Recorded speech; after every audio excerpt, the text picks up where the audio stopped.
gentlemen, welcome one and all to the quad. It is National Stone Cold Stunner Day. Hopefully you had a chance to, give a good little boot to the stomach, drop a little shoulder action on your friends. Today we got a CSGO edition of the quad, a little bit of bracketology action in regards to the playoffs getting opened up this weekend. Even a couple games have already gotten underway, as I've seen it with Sivo. As always, bringing an all-star crew to the show this week, and definitely really need to rework my webcams really quickly just to make sure we got the proper people in the proper spots. 1 second, hold on. Yeah, don't look at stream. Nobody look at stream. Nobody saw anything. Look at that. Oh, yeah, look at that production. Oh, yeah, there we go. Everything's perfect. All right.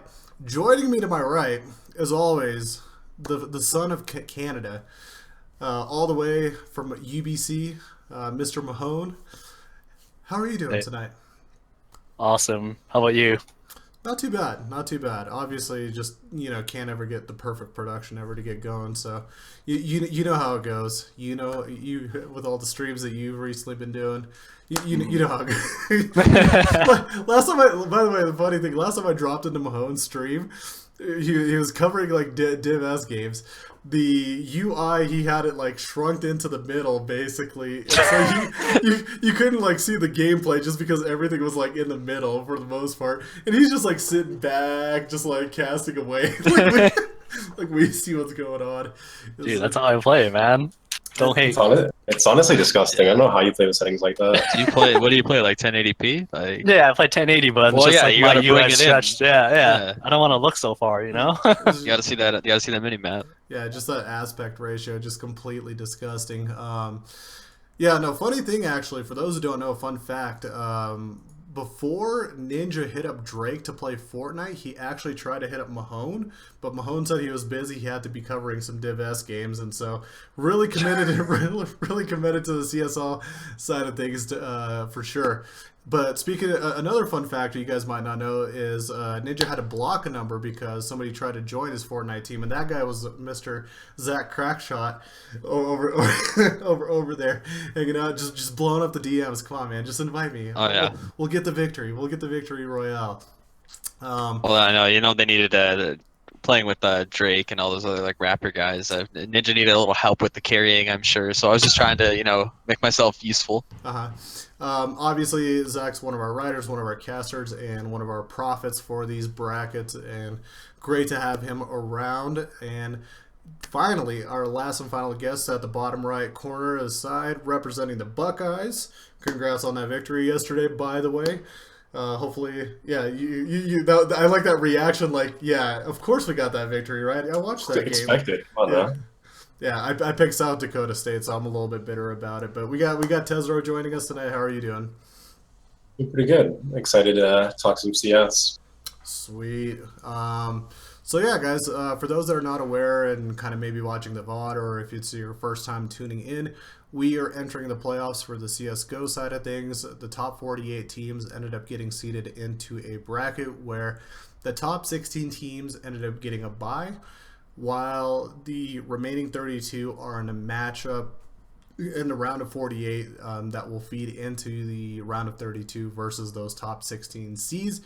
And for that, we do have a bracket graphic ready for you guys that we're going to be filling in as we talk about the matchups today. It is a little bit stretched out, so apologies for that, but at least this way you guys can get a little bit of an idea of what the bracket looks like. And so via the round of 64 layout, you can see obviously all the top 16 seeds, they have received a bye, while the remaining 32 teams have a matchup in place for them in the initial rounds. But before we begin, 14 weeks in the books. How's the regular season for you guys? Any thoughts? Pretty painful, honestly. Just a little bit boring, honestly. And my team's pretty bad, so we kind of just screw around and get racked a lot. Well, what's the boring part of it? The boring part is probably just probably just waiting for the matches, because I don't know, once a week. I mean, it's ideal, honestly. Like I wouldn't change anything, but I don't know if I'm really that entranced into the season, because especially during the fall, considering how it's not meaningless, as for seeds in the spring, but for the fall, there's not really much, forcing me to play or getting me excited for a matchup because at the end, it's kind of inconsequential. Tezzer, you encompass like every CSL player. Like I've recently talked I'm a to. man of the people. That's why I'm here. I'm here to And represent. what I mean by that is everybody's like, I wouldn't change anything. It's awesome. But hold on, let me complain about all of these. Oh no, I got suggestions. Trust me, I have suggestions. I've talked to I Danny mean, about them. yeah, Yeah. he's making a lot of friends in the Discord right now, I'm sure, especially in Oh, the just wait. Zero Once we start channel. talking about their bad teams, then things will change up. I'm still waiting for like the few teams that like didn't actually read the email of like the round of 16 and round of 8 game plan. Like somebody's gonna like finally read that email and just like have a bad wake up call. When we have to get up over to those broadcasts over there. So, but I'm assuming that you're happy though that it's playoff time though, right? Absolutely, best time of the year. Nice. Mahone, Zach, since you guys have kind of had a bit of a mix, I guess, a little bit of an inside and an outside perspective of it this year. How did you guys look at it this year? You want to go first? You want me to grab this? You can go first. Yeah. Yeah, I mean, I like as a writer, it worked a lot for me to be able to only have like a couple matches a week because then it gave me a lot of time on the weekends to work on the writing. But I do agree with Tezro in the sense that like teams right now, like a lot of the players, and it's no secret that a lot of the players play in like multiple teams, like with their collegiate team.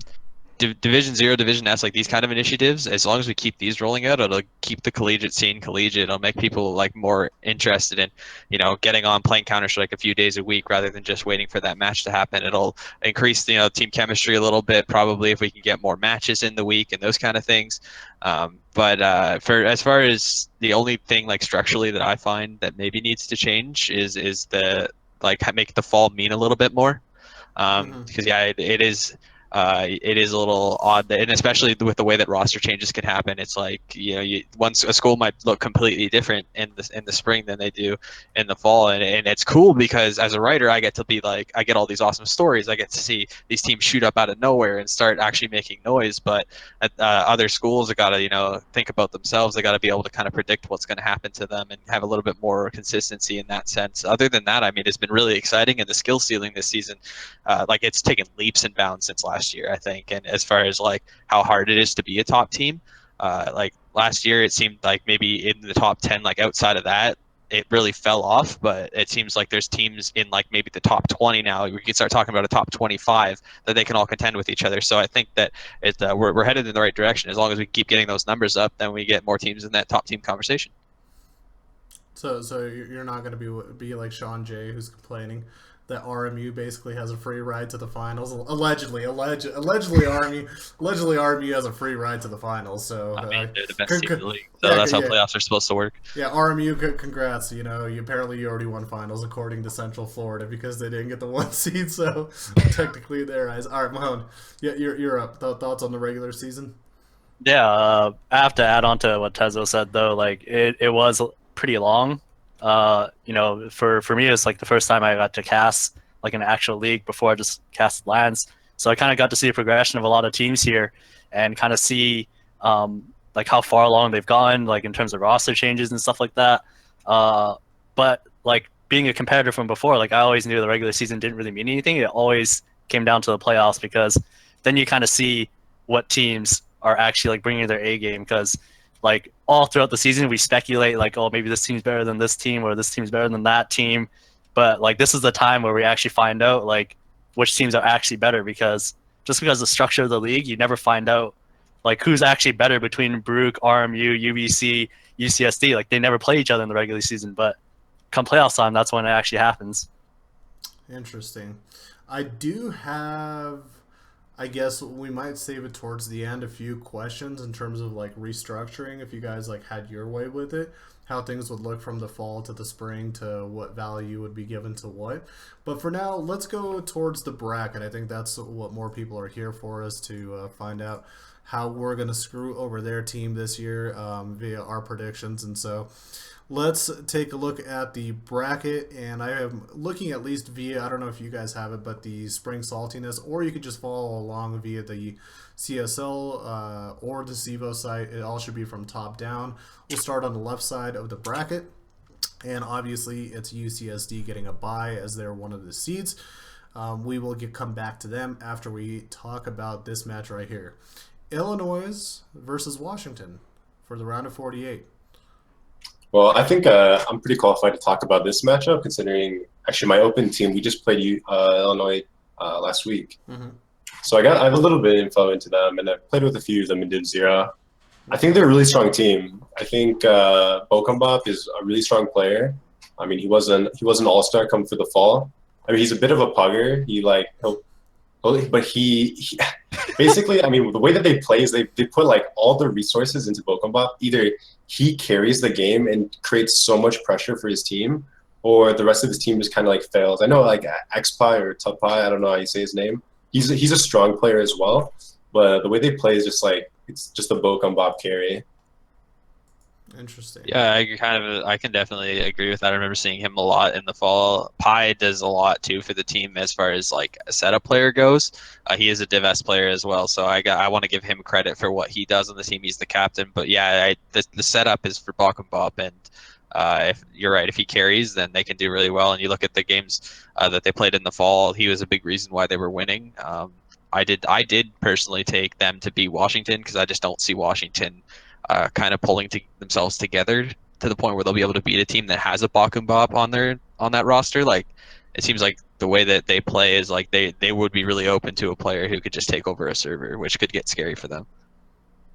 It's interesting. Illinois, their only losses of the season are versus Robert Morris, 4-6 on Nuke, and in the spring they had 2 losses versus Texas A&M and Wichita State, both that were 14-6 losses as well. So a team that could have maybe, if a couple rounds went a little bit different, could have been a one-loss team. They're only really convincing losses versus Robert Morris. Is there any reason to read into that? I mean, like I think individually their skills like really good, but I have no idea in terms of like their actual team play, because even if you look at the teams that they played against, Wichita State and A&M, like both 16-14 losses, those are teams that don't really practice either, right? Like they rely on their individual skill as well. So it's kind of, I don't know, it's tough to say really. It could go I either. think. Sorry, go ahead. I was just gonna say it could go either way. Just to me, like stats wise, if both teams kind of look a little disjointed, I think the team that's got Bok and Bop is gonna win. Interesting. All right, where do we want to land on a consensus on here? For me, it's pretty clear that Illinois is going to win. I don't really see a world where they don't win. I think their players are a lot stronger, and they practice a lot more. I mean, they're on an open team. Last time I checked, they're like 13-1 in open. They play a decent amount together. They went to the Mad City Chicagoland. They placed top 16 there, and yeah. Yeah. I mean, yeah, it's an experience factor thing at that point. If there's going to be no strategy, no kind of team play behind it, you're just going to look at what 5 players can do more damage. In between Bok and Bop and even Pi, I'd say I don't think Washington has players that could rival them. All right. Looks like we have a pretty good consensus. We have Illinois. I'll put Illy for them right now, and there we go. Why won't I just like save like naturally quickly? Oh my god, this is gonna be like way more pain in the butt than I anticipated. Okay, so looking at the next matchup that we have, obviously we have UC Santa Cruz that's gonna be moving on as another top seed as a bye. A kind of a fun matchup here, Montreal versus Maryville. What do you guys think? Montreal wins. I would hope that we all say Montreal without questioning it. Yeah. Maryville, like, I mean, I don't know if I can really like announce this yet, but I have been playing a lot with St. Clair, prepping for something next year, and they had played a lot of scrims and stuff against Maryville, and they've been beating them like swift-handedly. So St. Clair being a middle of the pack team, Montreal being maybe a top 20 team, yeah, I'd say Montreal should have this one. Like 2 maps should be done in less than an hour. 2 maps that should be done less than an hour. Ooh. Interesting. All right. I mean, if they have to show up too, because Montreal's been having some problems, and I'm sure we'll get into these conversations later. But like, they seem like when they hit that brick wall, they have a lot of trouble getting over it. But I don't think that Maryville is going to be able to build that wall in time. If that makes sense. I was actually a bit puzzled by Montreal's performance in the spring, especially, or maybe in the fall. They took some like weird losses, yeah. But upon a closer inspection, I saw that a lot of their losses were because they just didn't play with the 5-man lineup. A lot of the games, Epsilon didn't play with them. I think he's like their strongest player. So I think coming playoffs, if they have like full 5-man roster, should be a lot different. I agree. All right. Well, are we all on the Montreal train then? Yeah, I'd say so. All right. Experience looks like it trumps everything else. I just swapped my mic. Can you guys hear me? Yeah, Yes. okay. Yeah, it's a lot better okay, now. works Thank fine. God. It sounds like what you normally do. Okay, yeah, I accidentally switched to my webcam mic. Sorry, guys. Hashtag production, so it happens. Don't even worry about it. Happens to the best of us. It happens to even not the best of us, which is most of us, as it is. So, USC Santa Cruz versus Montreal, that could definitely be an interesting round of 32 matchup. But before we continue on, we have Kentucky, another team that gets a bye. Is Kentucky a team that deserved to get a bye? Or should say like say like if every game everybody played, everything got played out as it should have. Is a Kentucky a team that should have gotten a bye? I have no idea. Never like played with their players. Never heard of their team, so I can't really tell you. I personally don't really think so. That's just my opinion, though. Looking Like, at I feel their like there's division, though, like Austin should have had that. Probably. Like their conference it's Kentucky, Austin, West Virginia, Georgia. Those are like the top schools in there. Austin to me seems like the favorite out of there, but Kentucky kind of swoops in out of nowhere. And I mean, I always talk about how much I hate the idea of strength of schedule in college sports, but it's an unfortunate reality of how regions work, especially with CS:GO and how ping works. So it's going to happen that some regions are stronger than others. Kentucky will get the benefit of a bye, but like the first hard team that they play against is going to be like a wake up call for them, I think, given how their spring went. Gotcha. Well, they're going to be facing the winner of Ryerson and SUNY Binghamton. What's their usual name when they have it? It's like Jack's Money Crew or something. Jack's Money Crew. Yeah. Not bad, not bad for a name. By the way, I want to limit again, and I'm gonna be like the old man with the stick, like trying to ruin fun. Next year, I want to remove all these like side nicknames for all these teams. It gets so damn difficult, like after a while, like jumping around trying to like connect the dots of who's the team, what's the name, what's their record. I'm just like, all right, let's just go back to university names. Let's keep it really simple, easy to track. It's just making it way too complicated. But what are some thoughts on this matchup right here? Ryerson, SUNY Ryerson. Binghamton. Is that what you're referring Yeah. to? Yeah. Okay. Well, I guess I'll start. I think I was talking to Danny about this. I think this is going to be actually. Yeah, I think it's gonna be close. I think Yeah. both teams are basically on the same level. Honestly, I think Ryerson. I guess I'll give my information at the end, but I think SUNY has two really good players in Aware and Artinio. They're both on like an IM team. They both play pretty well. I think they're just a strong team. I do think Ryerson's pretty strong. I think Next is pretty capable of just 1v5ing them. But I think SUNY Binghamton's kind of a dark horse team, and they could definitely pull off the upset here. Yeah.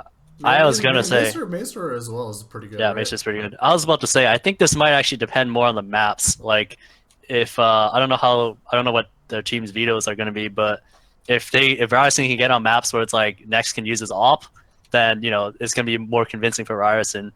But I still think Binghamton can actually pull off some close maps here. Yeah.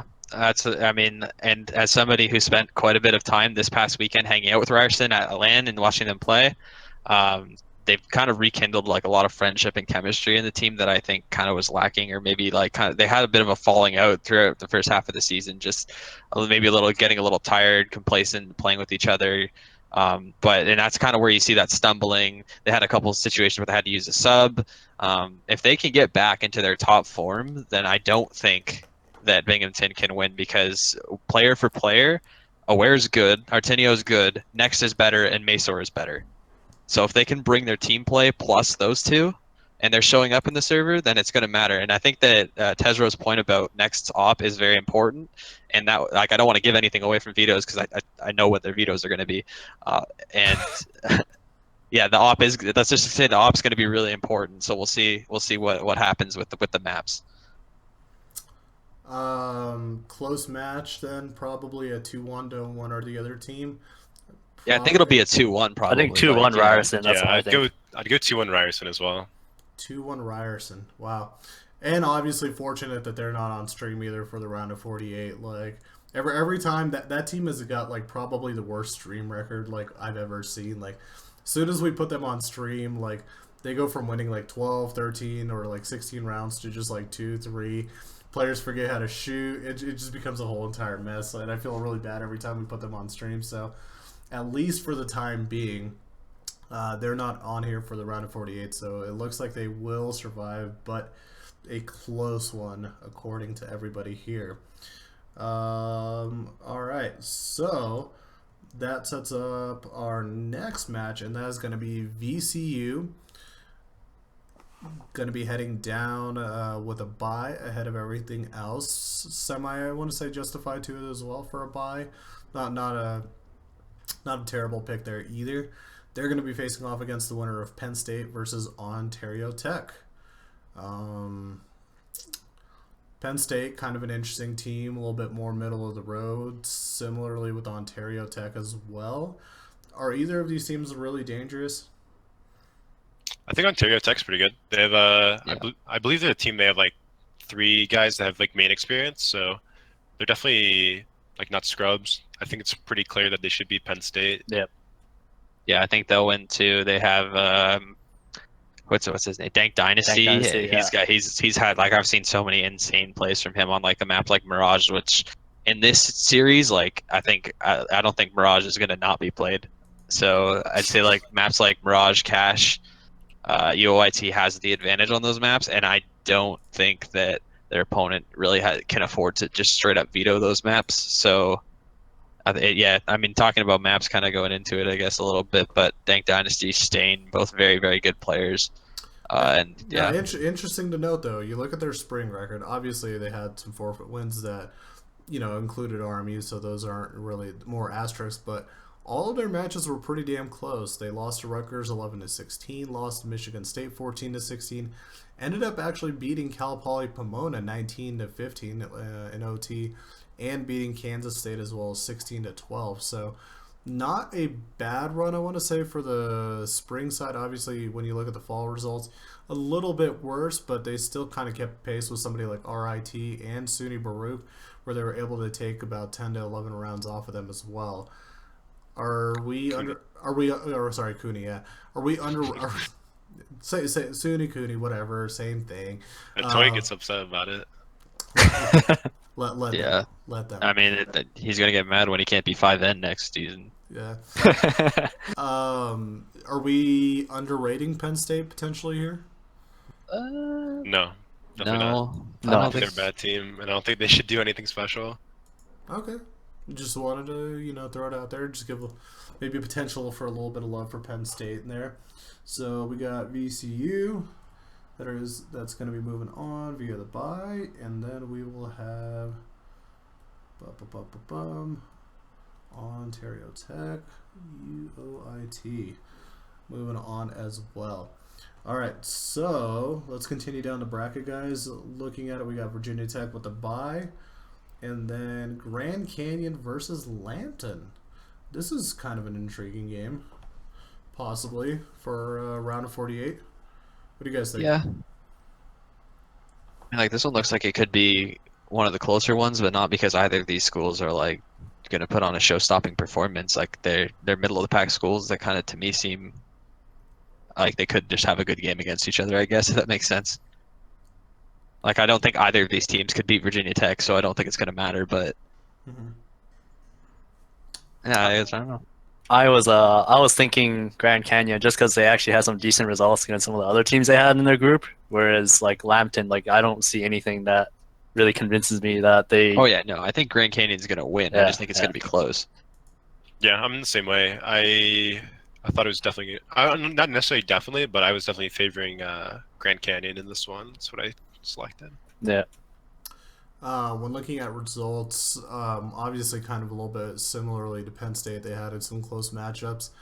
Overtime loss to New York, 15-19, 14-16 loss to UCLA, 10-6 loss to UMass, ended up beating Minnesota 16-6. That was on the spring side. Dropping down to the fall, you have them beating Cal State Long Beach before I think they dispersed. They ended up losing to Arizona State 12-16. So they're taking off a lot of rounds off of a lot of these decent teams outside of San Jose State, which they ended up losing 12-16. But I don't know. Is this as sold as you guys make it sound? Could Yeah. Are you sure? Are you sure Lambton couldn't potentially take this? I don't see it, man. If you're looking at head-to-head and matchups and who they've played, I mean, Lambton, I don't think they're actually that far behind. No, I really don't see it. Like Yeah, I don't see Lambton, like who have they played against? They played against ETS, SDSU. They got wins, but like those teams are not relevant at all. And the close games, the only close game they had against was like Reno, and that was 17-19. Every other team, Baruch 16-4, UCSC 16-3, Boston 16-6. Like this is like they're not even putting up a fight. Whereas Grand Canyon, they're like putting up a fight a little bit at least. How did they even make playoffs? They're 2-4. That's what I'm trying to know. That's what I'm wondering right now. Forfeits are a magical thing in groups, that's for sure. Yeah. But there is no. I don't know. Okay, I guess. All right, 2-4 team in playoffs. Their Yeah, I think that should strategy is so bad. Like Lambton's strategy is, and like there's nothing at all. They don't have it. Every time I've casted their games, it doesn't look like they've prepared at all, and none of them have that carry capacity in this league. So I can't see them winning this game. I can't even see them getting more than like 8 rounds across 2 maps. Gotcha. All right. Well, let's put down GCU then for the time being, and we'll move on down towards Texas A&M, who has a bye, and this could actually be a really fun round of 48 game. Boston versus West Virginia. Boston, who's a decent team. West Virginia as well, who's also a decent team in their own right. Who comes out on top? I'd put my money on Boston University. I did a little research into their team. I think like during Christmas break, because I was like trying to find some people to pick up for a team. And, they have some strong players. I thought that they like a couple of their players that the Saint guy. I thought he was pretty strong. Yeah, I think they're a pretty strong team. Looks like a couple of them play like open and stuff like that, and they seem to play a lot. That Yeah. can help. I agree. I think Boston's going to take this pretty convincingly. Like Chezo said, some of their players are pretty good, and they played on an open team last season as well. So it's not like they didn't practice together. They put some of the time in. So whereas I see West Virginia, like I don't see anything like that, and I don't really think any of their players are, super impressive either. So I think this is a pretty convincing 2-0 for Boston. One thing that might be a factor though is that like their best player, Rexy RX, he was actually the guy I was trying to recruit. He's actually in Germany for the semester, so they lost their best player. So Is it could that be a why he's factor. not showing up?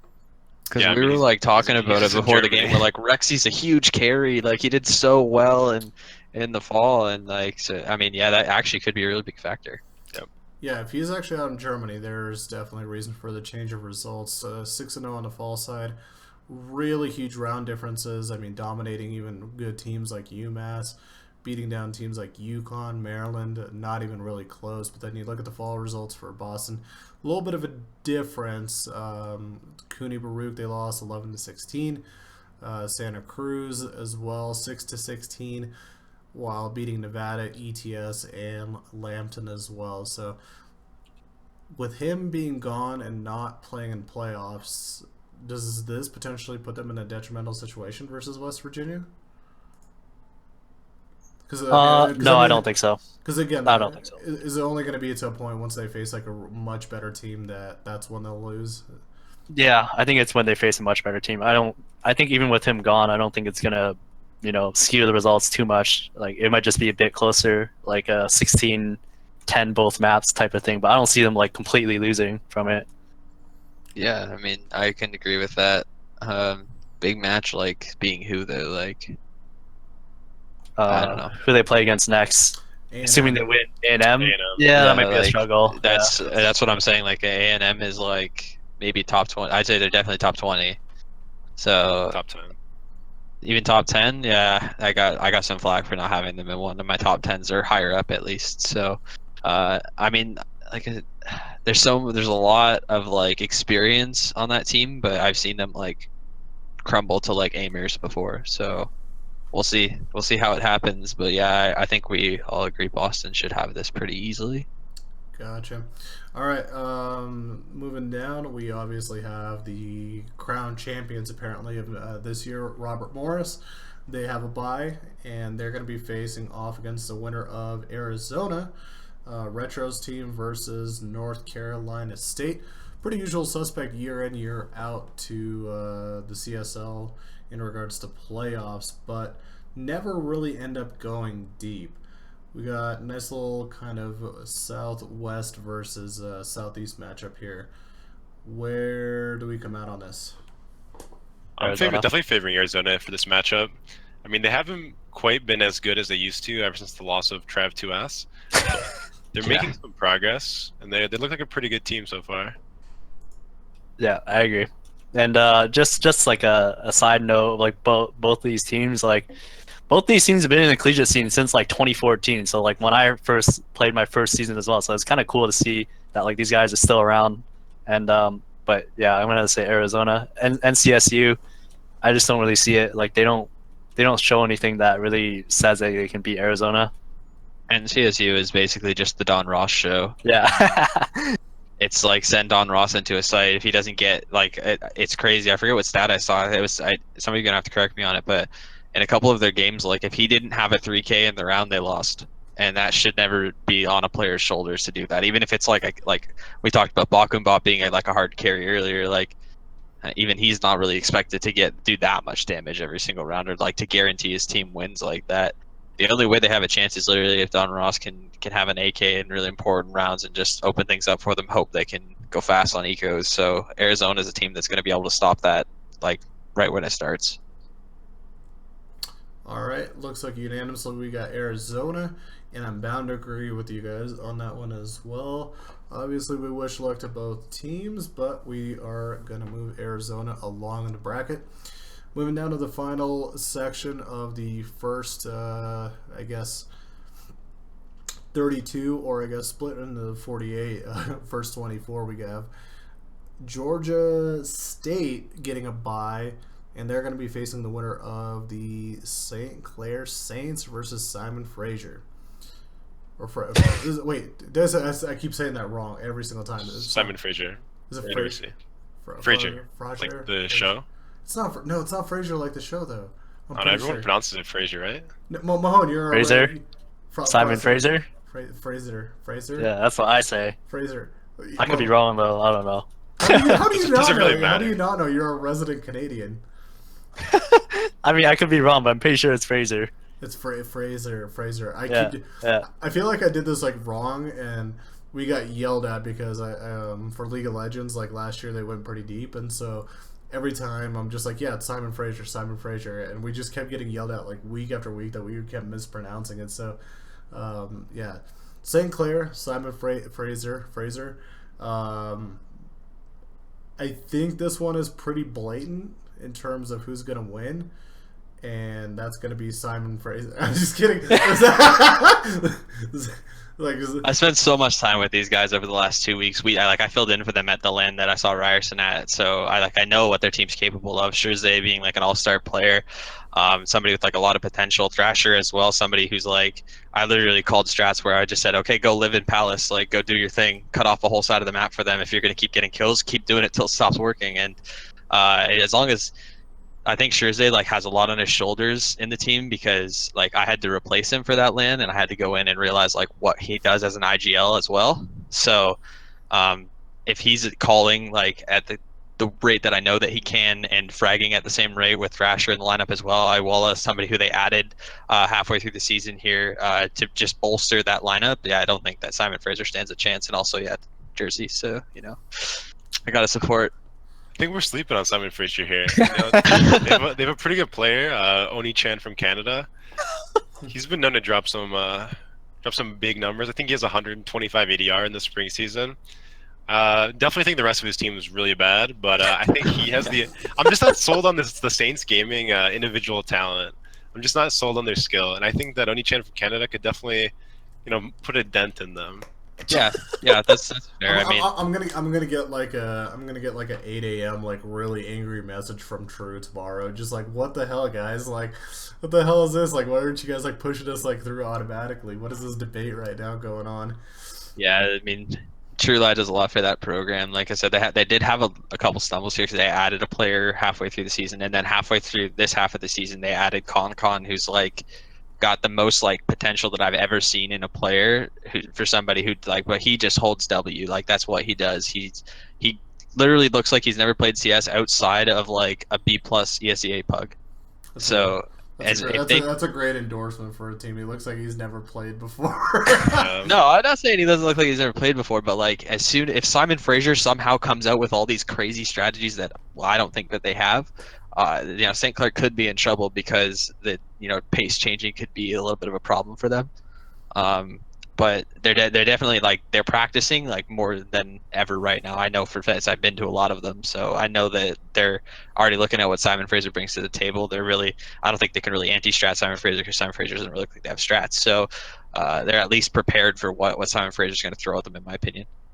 I just got an inside source from the team messaging me. They supposedly don't practice at all, SFU, that being. So Saints Gaming will definitely be a little bit more prepared come the match. I gotta give the. I feel like you could grab that inside info from like half the CSL teams. I got some I got some inside info. They're gonna be pugging this game. Just like okay. All right, so we got 4 votes for St. Clair then. I hope so. Yeah. All right, cool. So that's going to set up a matchup between Georgia State and St. Clair, which actually could be a really interesting round of 32 game. But we move to the other side of the bracket. We have UT Austin getting the bye. We kind of have to skip over this one because Wilfred Laurier has already beaten Maryland 2-0. So Seriously? they played Wednesday night. They ended up beating them 2-0 already, and so they've moved on. And we will kind of skip over that one, going down to, of course, UBC getting the bye. And they're going to be facing the winner of Houston versus Ohio State. Tezro. Oh wow! Talk to This me. is prefaced well. Damn straight. Tezro, give us the whole inside scoop, man. What is going on? Yeah, Laurier lost. No, Laurier lost. Yeah, Laurier Security's lost. right. UMD won. There's Wait. no way Maryland loses that game. That's what I was gonna say. Like I was Did super they surprised. really? Hold on. Yeah, there's Maryland- no. Oh, sorry. Maryland 16-5. Sorry about that. Maryland has a player called Nuked who is kind of like a take over the server kind of player, and then their experience is like they have Shum who I know plays with like pro players on a regular in leagues because I played against her when she does that. So, I mean, like, yeah, that Maryland should have that game 9 out of 10 times. Sorry about that to all our Maryland inhabitants here. We apologize. That is a mistake right there. So, UT Austin versus UMCP there. That's going to be facing off. But yeah, UBC with the bye, and that sets up for the winner of Houston versus Ohio State. Come back to you, Tezro. What you got? What you got in mind? All right. Well, first of all, we need to make sure that we actually play our match because there's a chance that we have like 2 players for the match, considering spring break for us. And it's gonna be a repeat of what was it? 2015, 2016 season. Just we got third. Yeah. Ohio State's just like, yeah, we'd love to play, but peace. Like, okay. Just we can't play with. We can't play with the full team. So no, that was ridiculous. That was during the major that was happening in Columbus that exact weekend, and we ended up having to miss the Luminosity versus Team Liquid semifinal to play a match against UCLA. Oh, I was there, dude. They didn't want to play Sunday because one of their players had to go golfing with their dad. You know what, man? You missed heartbreak. I'll tell you. Like I'm not even American, and like. I left like that whole arena was quiet. Like you could hear a pin. I wish I still would have watched it. Like I'm still upset about it, but yeah, I mean, like, that's water under the bridge. We can move on. That's sad. I'm really sorry to hear that. I'll pour one out for you missing that game. I appreciate that. For the match itself, how confident, Tezro, are you versus Houston?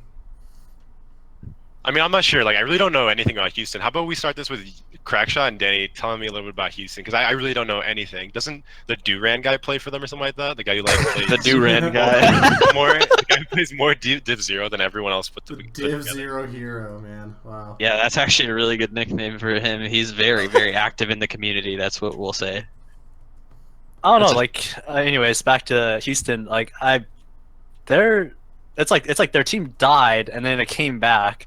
I don't know if you guys saw like in the spring, but like they didn't play the first 3 matches, and then for week 5, 6, 7 they came back, and then they actually I think it's mostly the same people. It's like I don't know why they just didn't play those matches, but um, they had some decent results: 16-10 against Saints, 16-5 against SJSU. So I don't know. I think it might be a close one. Yeah, I actually watched that SJSU match. It was interesting. yeah, they're a good team when they can show. I know Panzor's somebody who could really like show up hard. What was it? What was the match I'm thinking of? Like it was Panzer would just like go out Palace or go in OB and guarantee entry. So like Inferno. So or go out Apps rather. So having a player who's like reliable like that could be huge, especially in playoffs where you know you're gonna end up playing a map like Inferno sometimes. Interesting. Well, I mean, But I'm gonna have to give it to 2-1 OSU because I want to see him play UBC, and I know Tesla's gonna be real happy about that. Oh, I had my Absolutely. bracket. I have Yeah. Ohio State to win Yeah. that one. Yeah, I think objectively speaking, I choose my own team as well. But like I'm like going in the match like personally, I gotta be honest, I'm not really that confident. Like like most of my team, like 3 of them. I mean, one's in Mexico. Like 2 of them, all the 2 others are in vacation, so they're gonna be on like 0 hours of play for the past probably 2 weeks because we had exams before that. So I don't know. I think if there's a time for us to get upsetted, it's probably right now. Yeah, I'm gonna say 2-1 OSU. 2-1 OSU sounds I'll like still go a with OSU. great match for me. Yeah. 2-1 OSU, but we will keep an eye on it. If It seriously sounds like your players are going to come back to like a week-long hangover. Yeah, Like it's going to be that's going to be rough. yeah, exactly. You guys should like get a group chat going and like dry run strats over text chat. We don't even do that to begin with, so it wouldn't really help me at all. I'm trying to give you like a bone here, man. I'm I trying to throw you a appreciate it. bone. I appreciate the help. I do think your team should have this. Like I said, Houston doesn't have anybody who's like off the wall insane that I don't think like you personally as a fragger could probably deal with any of their players. So I don't think I think you should have the match. Yeah, you guys got G4C as well. He's pretty nuts. Yeah, Jeff, like if this team that can op, like Jeff just eats up any and like bad teams that can op, because I mean the skill gap between oppers is like pretty huge at the low levels. Like you can really see it. And I wouldn't worry about time off. Interesting kind of fun fact. Big Ten played their conference tournament for basketball, I think a week earlier, if I'm not mistaken, up in Madison Square, so they could play it up in New York. Usually they would play it alongside with like all the other big conference tournaments, but this year they actually played earlier, and so they also had like a week or so plus time off before they actually played in the tournament, and they ended up performing well. They had to knock off a little bit of rust, but they looked at the end of the game pretty damn good. They closed it out, and who knows? You know, maybe that's what it will take. You know, just a little bit of time to get a little situated, acclimated, and you guys will be able to move on. So, not bad, not bad. Yeah, hope for that. Moving down to our Fox #1 seed, Central Florida here.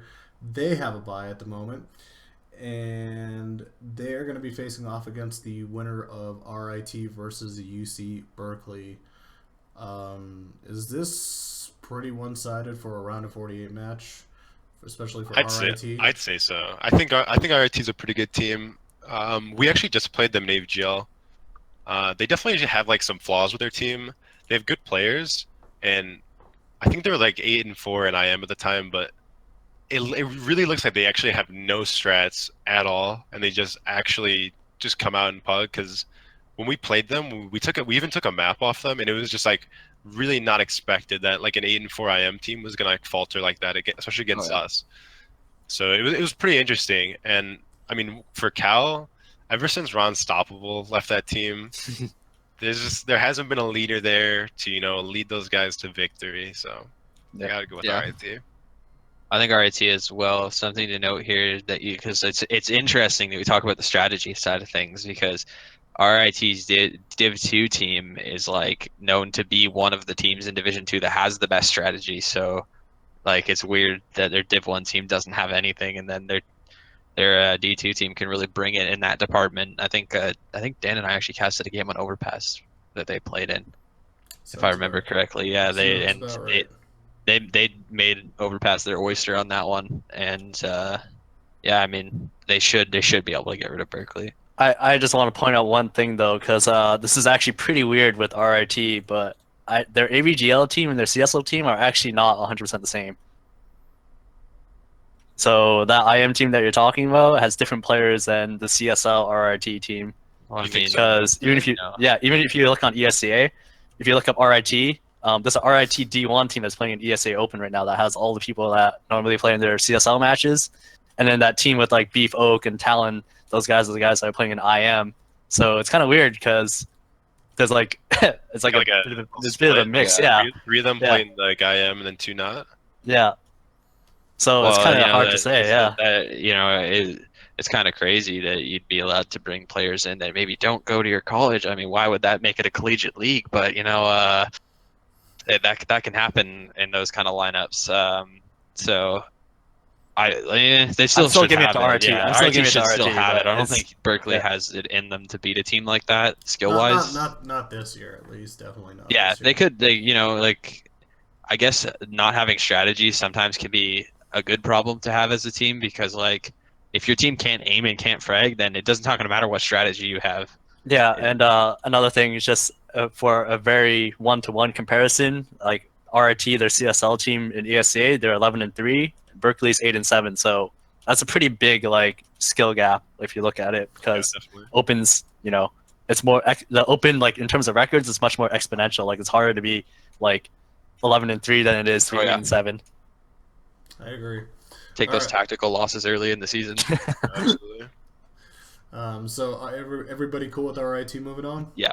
All right. UMass with a bye right below them, and they're going to be facing off the winner between Baruch and Toronto. Central Florida might have had a point about that whole we got a really tough bracket thing.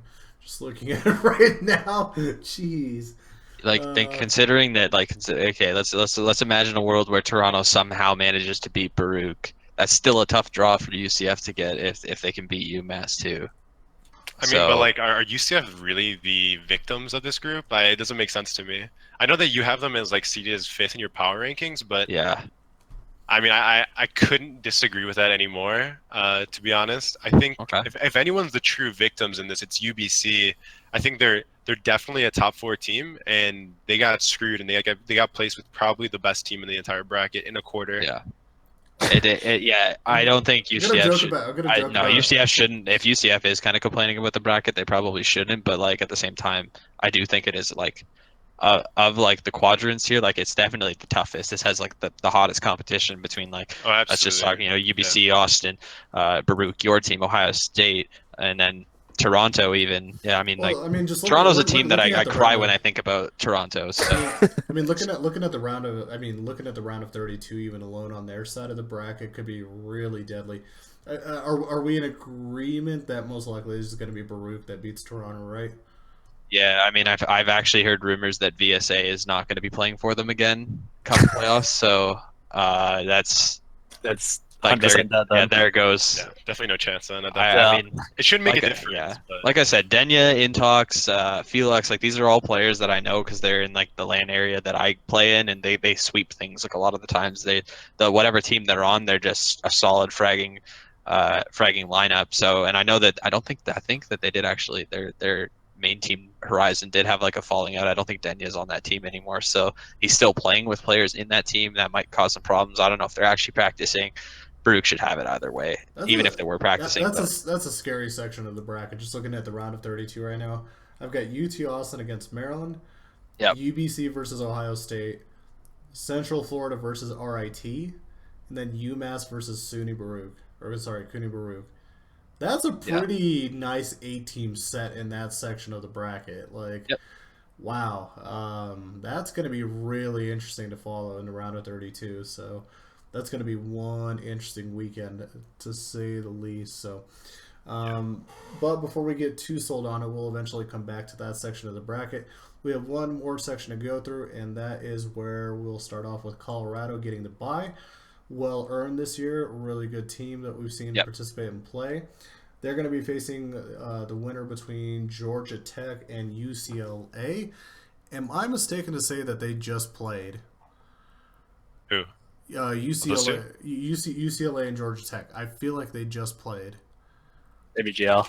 Was it ABGL or Yeah, so I think Mahon's right. Yeah, I'm they like, played in ABGL. I'm like losing my I mean, mind. I like, swear. yeah. Actually, wait. No, I might be wrong. No, No, what I am don't. talking They about? didn't play in the second half in the spring here. So Yeah. if you did see it anywhere, it had to have been there. I'm pretty sure I saw it too, though. I mean, like either way, looking at this matchup, let's like I think it's gonna No, be it's close. not. They were supposed to You don't play. think They so? were supposed to No, it's play not. today. They were supposed to play today at 3 o'clock, and I thought I saw a score line at some point on the Zevo page, and I don't see it anymore. And there's no score there. I wonder what happened. There's a score. They've played on cash. What is going on? They played one map. It looks like. What? No, look at it. Look at it here. Yeah. They've literally played one map, They and that was it. They played one map, and it looks like that went to UCLA. Yeah. So they've played one map. They're going to be apparently playing on Inferno next.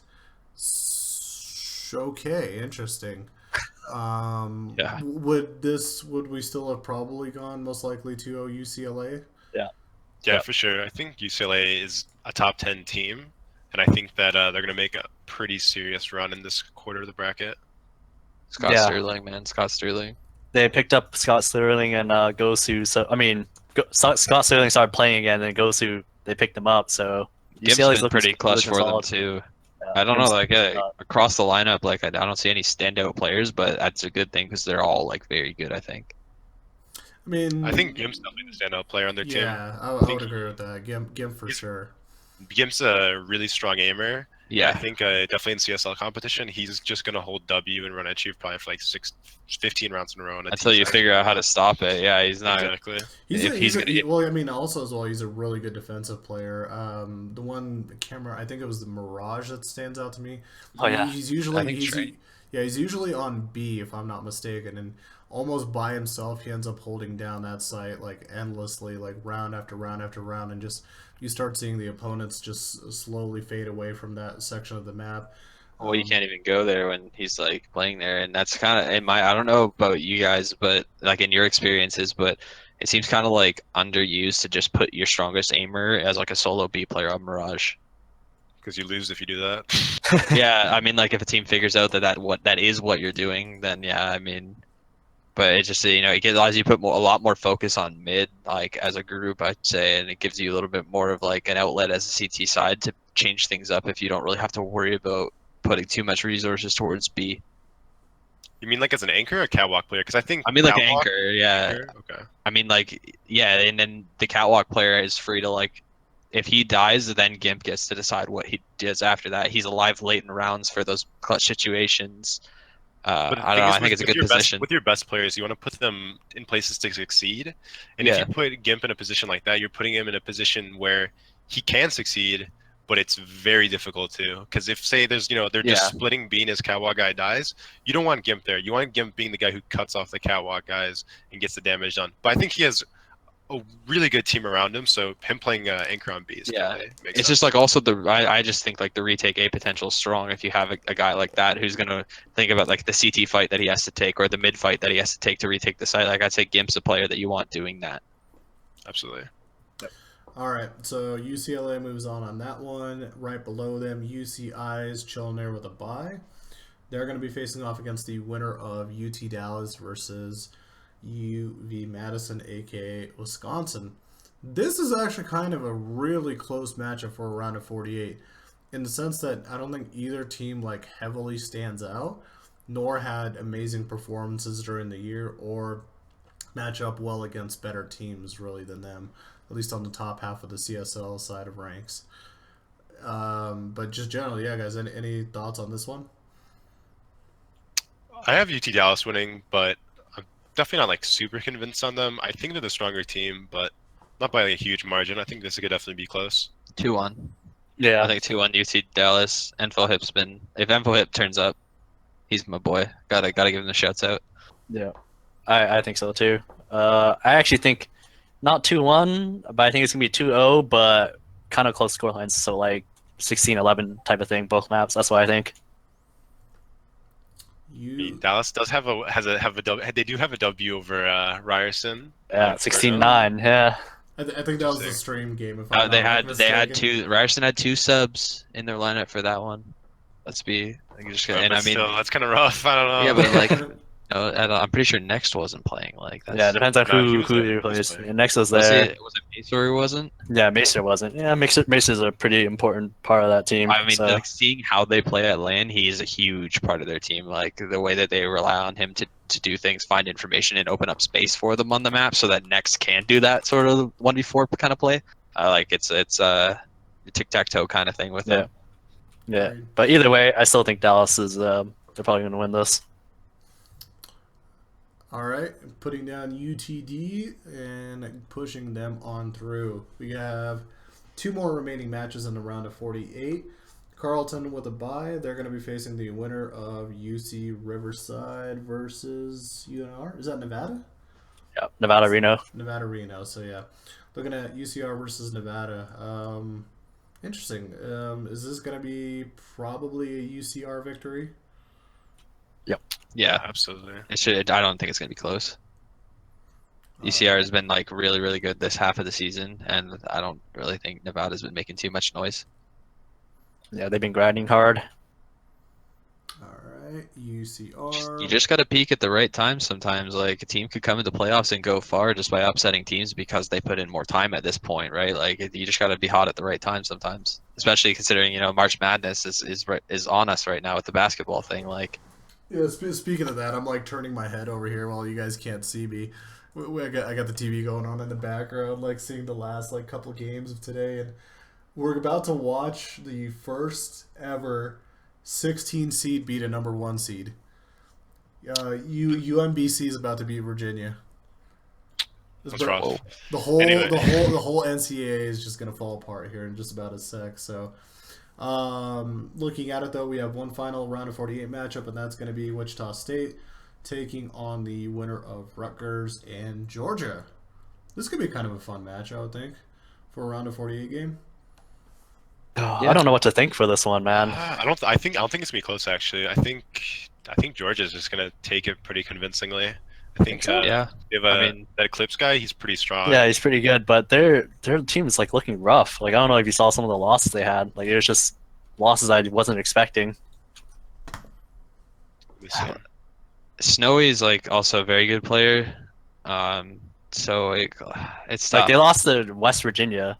Like and Rutgers is also peaking right now. Yeah, like, so- doing really, really well in this half, kind of like how UCR is. I could see either team winning this. I don't know. Is this the one the first time we're gonna have like a disagreed vote here? Could this be the one? Like I was thinking that this is gonna be pretty close. Like Yeah, I think it's gonna be 2-1 close for sure. but I think Rutgers. I think Rutgers can beat them because I don't know. Like Georgia's I'm got to feeling get the out of this upset. funk. Yeah, I'm feeling the upset. I'm feeling Rutgers on this one because I don't know what's wrong with Georgia this half, but like they're not looking super convincing. And not like But it's gonna be really themselves. close. Yeah, they're gonna be super. It's gonna be super close. Though I think it's like 16-14 type of score Oh yeah. lines. Oh yeah. It could be I mean, like an overtime game too.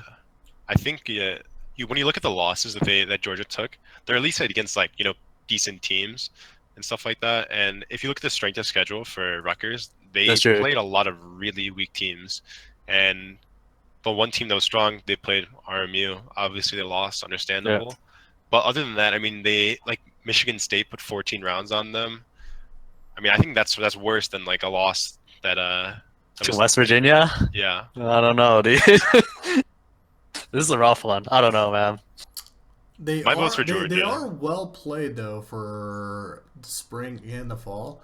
Only one forfeited game, so they have played. It looks like 13 of their 14 scheduled games. They have a lot of experience. They did take a loss to obviously VCU and West Virginia, and Virginia Tech. So they are kind of losing against teams that they have to punch up a little bit more. But how much further are they having to punch up versus a team like Georgia though? Yeah. Oh, man, this is a tough one. That one's yeah. Well, I mean, in either case, like And like for me, like Georgia against Iowa State 16-13, I don't know, man. That doesn't look super convincing either. Like, I don't think Iowa State's like anything super special either. So I don't know. I just feel like this is honestly as 50-50 as you can get, but I'm leaning towards Rutgers on this one. I don't know.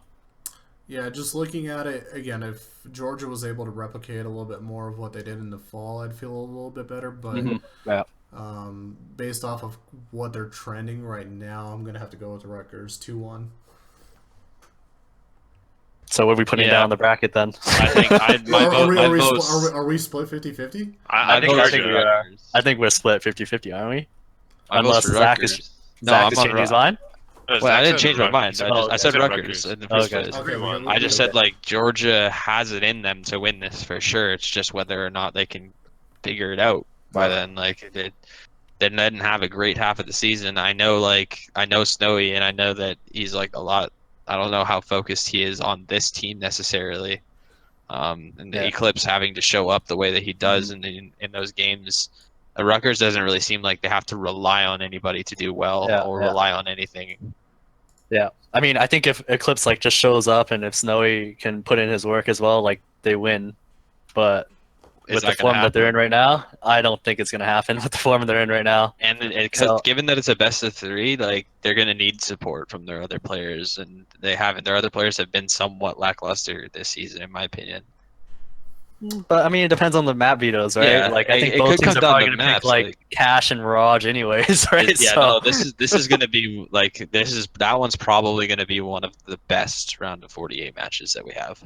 Like as far as competition goes yeah, in between terms the of teams, and closeness, like in terms of closeness, yeah. what's on the line too. Like Georgia now has to prove me wrong and prove us wrong here on this I'd be cast, happy for so- them to prove me wrong. Yeah, but, I know. I you know, always it's, say that. it's rough. People get mad at me when they're like not in the top 10 or something like that. I'm like, okay, prove me wrong. Show me that you can do it. Like use it as motivation.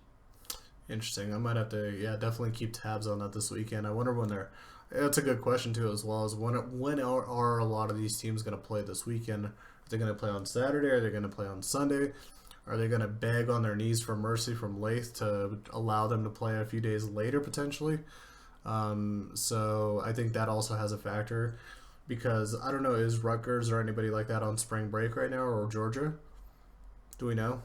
I don't know how yeah. spring break I don't know. works in America. We get reading week in Canada. Yeah, It's February. it is in February. Yeah. The Americans are just like, the hell's reading week? We have to read? Like, no, like, it's No, cool. I It's cool. yeah. We'll take our spring break. Like, yeah. It's like the first week before like usually like midterms. So like they give you the week off before like your big midterms and your first like projects are due. If that makes sense. It's usually after the midterms for me, but Oh, they did it's it different all- for everybody. Yeah. They did it I was all, about to say, like, that sounds like counterproductive. It's like we're gonna give you a week off before midterms. We're gonna trust you're gonna be studying the whole time, right, guys? Right? Yeah, It's well, like- they call it reading week though. Like they don't call it party week, even though Yeah. that's what it turns into.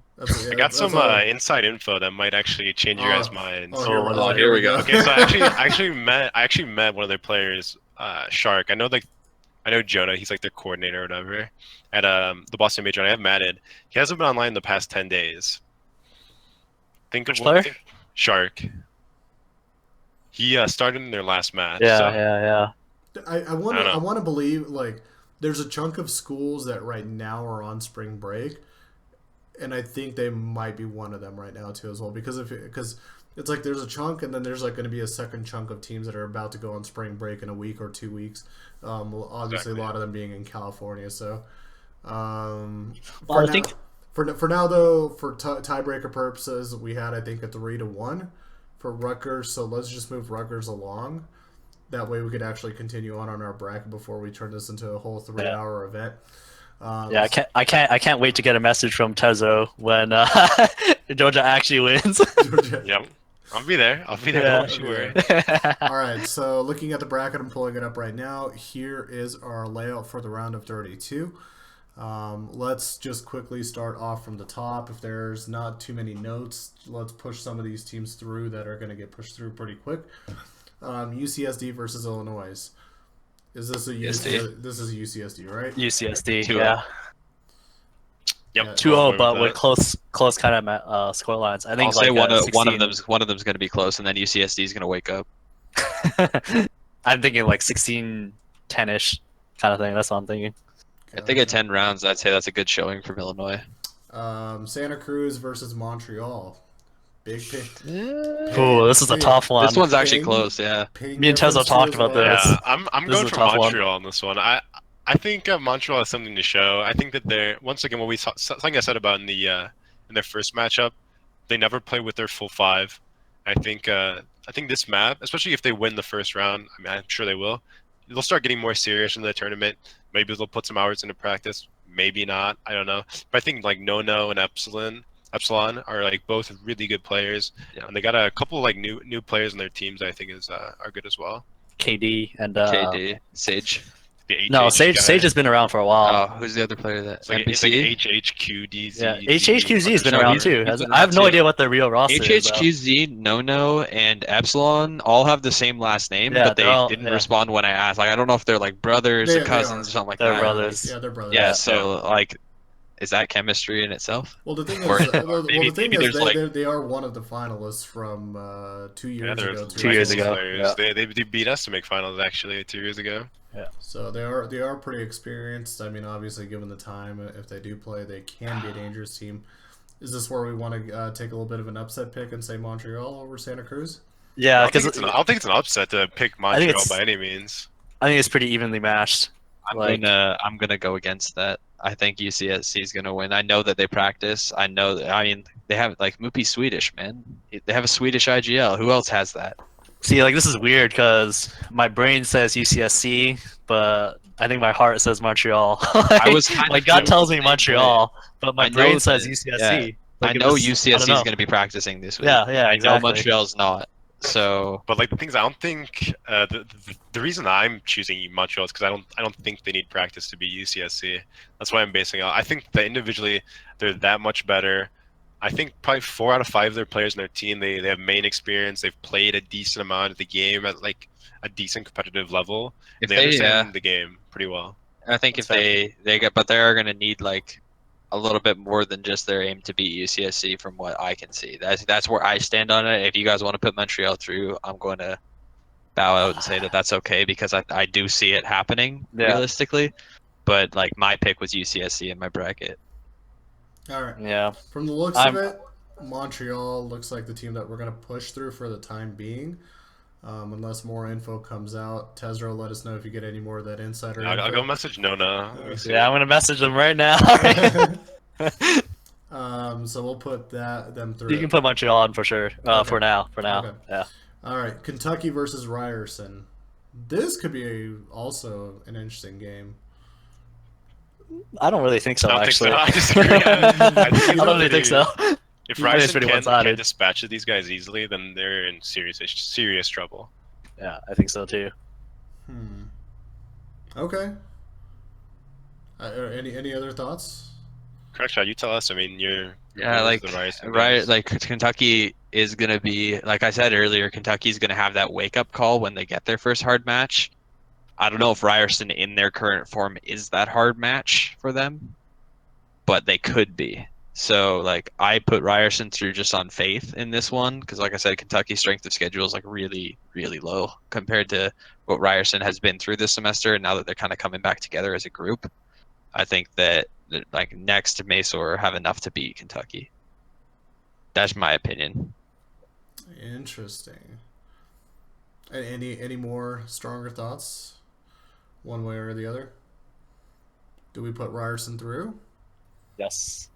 I don't really see anything that Kentucky can really do to win. Essentially, like I just don't see it. It's an uphill battle from the start for them, especially because they have the bye first, so they're going to be coming in cold against a team that's going to get, Ryerson against Jack's Money Creek. We said it's going to be a close game, but I think we thought Ryerson was going to win, so Ryerson's going to have that experience. I know Ryerson is not on reading week this week. They're going to be practicing, so Wouldn't you be practicing though more? Like, wouldn't that be an advantage to practice more? yeah, a during lot of the game? players though, like they go home, like especially in the States, it seems in the States, in my opinion, that people go away to school more.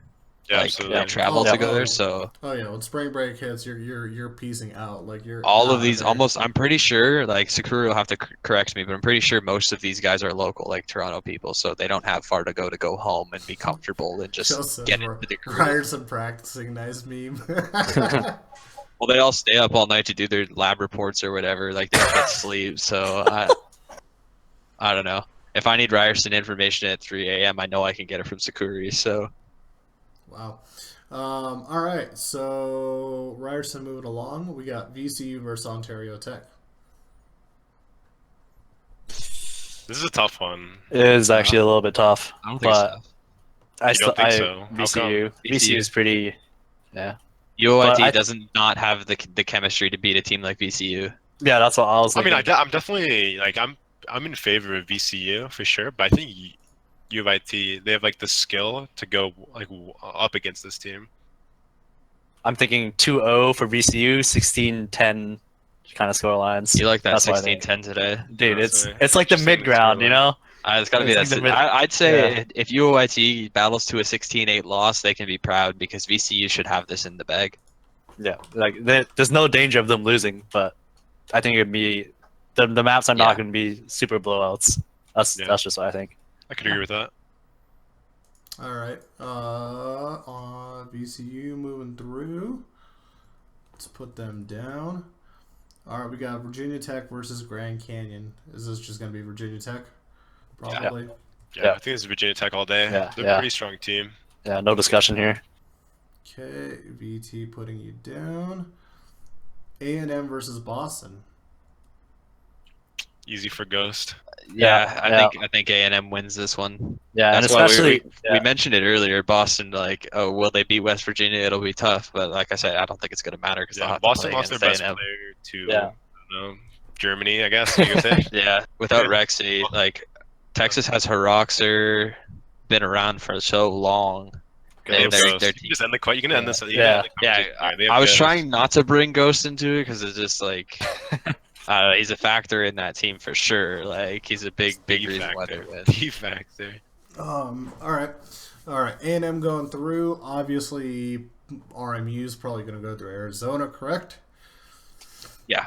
All I hope right. so. And we're not going to. I don't think we have to talk about RMU till the top four, to be honest. Yeah, we'll push them through. All right, this one we might have to talk about though. Georgia State versus St. Clair. Ooh. I gotta throw this jersey in the garbage quick. I got Georgia State for this one. I got Georgia State as well, but Yeah, Georgia State's I a also have Georgia stronger State. Sorry, but it's gonna be guys. close. It's gonna be close. Like 2-1. Is it going to be close or closer than probably the first round? Of 16. 48 We'll matchup? call it a 16-10 Mahomes scoreline. 16-10, 2-1. That's what I think. St. Clair could get a map here. Yeah, I mean, in my opinion, if St. Clair gets a map, Georgia State should be scared. Yeah, I think. 'Cause- Yeah, I agree. I think St. Clair could squeeze in, sneak in a map like a train, cobble, nuke. One of those ones that take a bit more like. Ooh, you said one of the maps execute. that they're gonna sneak for sure. So Yeah, so like they might be able to sneak in a map that actually takes strategy and brains, and might be able to take a map from that for sure. Yeah. Well, the thing is though, like Georgia State, like on paper, I feel like these guys should be good, but sometimes the results aren't quite as reflective. Like I don't know if you guys know, but like three of them played on like a main team last season, Yeah. but then some of the results were still like kind of shaky. Like it wasn't quite as convincing. But I still think 2-1 for them. yeah, I think that they have like Swan is an insane player when he wants to be, and Mohill has been pretty good too.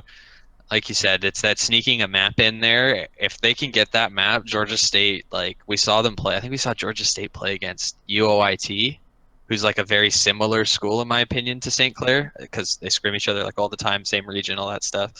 And they're like, actually they lost to UOIT, yeah. So like, and that was on Mirage. That's not a game you should be losing as Georgia State. So.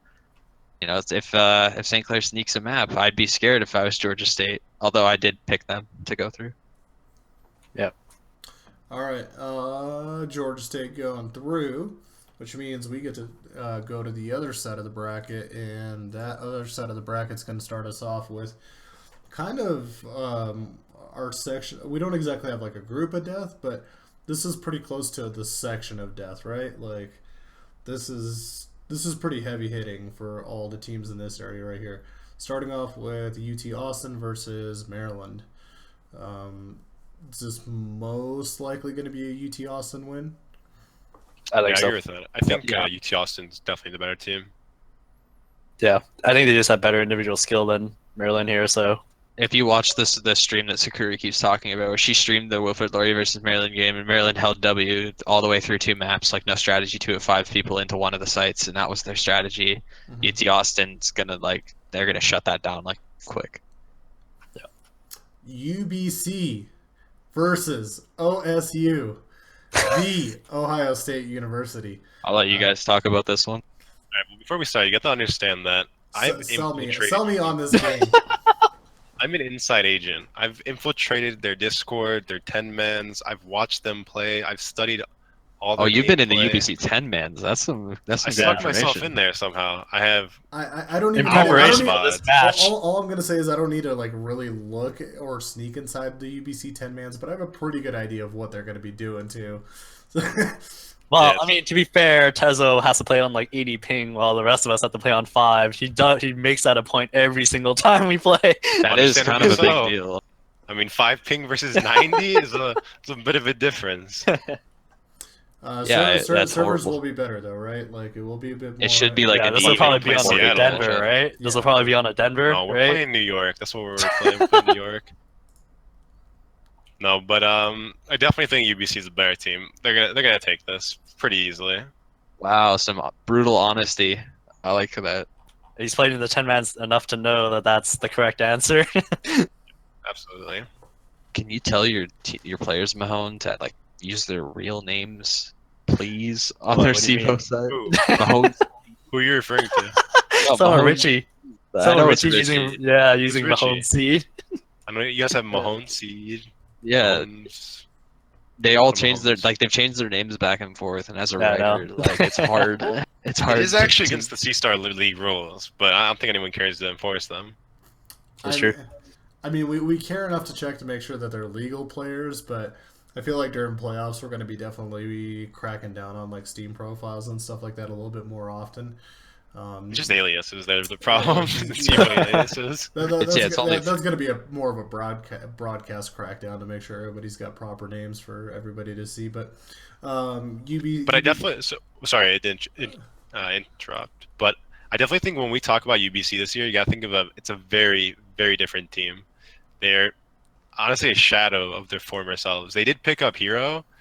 It's definitely a great pickup, but the team is just lacks like all cohesion, strategy, organization. It's almost the like above. Mahone was the glue to hold them together. Was. Some could say that, yes. But they definitely still have the individual They still have skill. the skill, to though. just- They still have the they skill. still have the skill. Does the individual skill take the individual, or I guess the team cohesion of Ohio State? Well, it's given Wow. that they're all Team different. cohesion. No, we have less cohesion than them. Think of them, but less cohesion, less aim. Just a lot of lesses. I mean, the one factor Ohio State has is they have me. That's basically the only thing. That's You going guys on. Oh, you are the factor. You guys are just a bunch of Lego bricks laying around with nobody to put you guys together. Oh, that's a Absolutely. shame. All right, do we have then? All right, just to get us moving along. UBC over Ohio State. Yeah. Yeah. Okay, we'll Yeah, live that's with that. We'll live with that. We'll see what happens though. UCF versus RIT Central Florida. Is this a UCF game? Yes. This is not a UCF game. This is Oh. already This is a little about to bit say- rough. I was about to say this is a taken out this is number a- 5 in the power rankings. That's what I'm saying. Wow. This is. I Man, want like to say you this should have is a seen the 2-1 heat game. they put on me. I want to say this is actually a 2-1 series here. I think so. I think so. I agree with that. I still I think mean, UCF I don't wins. know. No, I disagree. This is 2-0 RIT. They actually just played in AVGL. RIT 2-0'd them. No, but remember, Probably, like- different team, right? Different team. You think their AVGL team's different as well? It is. Yeah, we talked about this. The I AVGL. thought it was an and ESCA CSL team. difference kind of No, thing. no, no. Oh my AVGL God. and How CSL many? team are Okay, I don't know different. if I retract my statement. Let me double check this. Like their ESCA Open team right now is the one that plays in CSL. Their Open team is the one that plays in CSL. Their IM team is the one that has more people that play in AVGL. It's Yeah. like it's complicated, but that's how it works. Yeah, I still don't understand. Let me check this. I mean, like, UCF will probably put in the time this week. Sean Jay's gonna kill me if I talk about Blue Sky, so we'll bring it over to Chilled Dan. Like, does RIT have an opper to counter Chilled Dan? I think ZXAV, I don't know how to say his name, but he opts, I'm pretty sure. I mean, we played them in Yeah. But I don't know if he's AVGL. playing in the CSL team though. That's the thing. Apparently, Dr. Zeus is their opera according to their team page on ESCA. So Hold on, 1 second. Let me check this. RIT Tigers.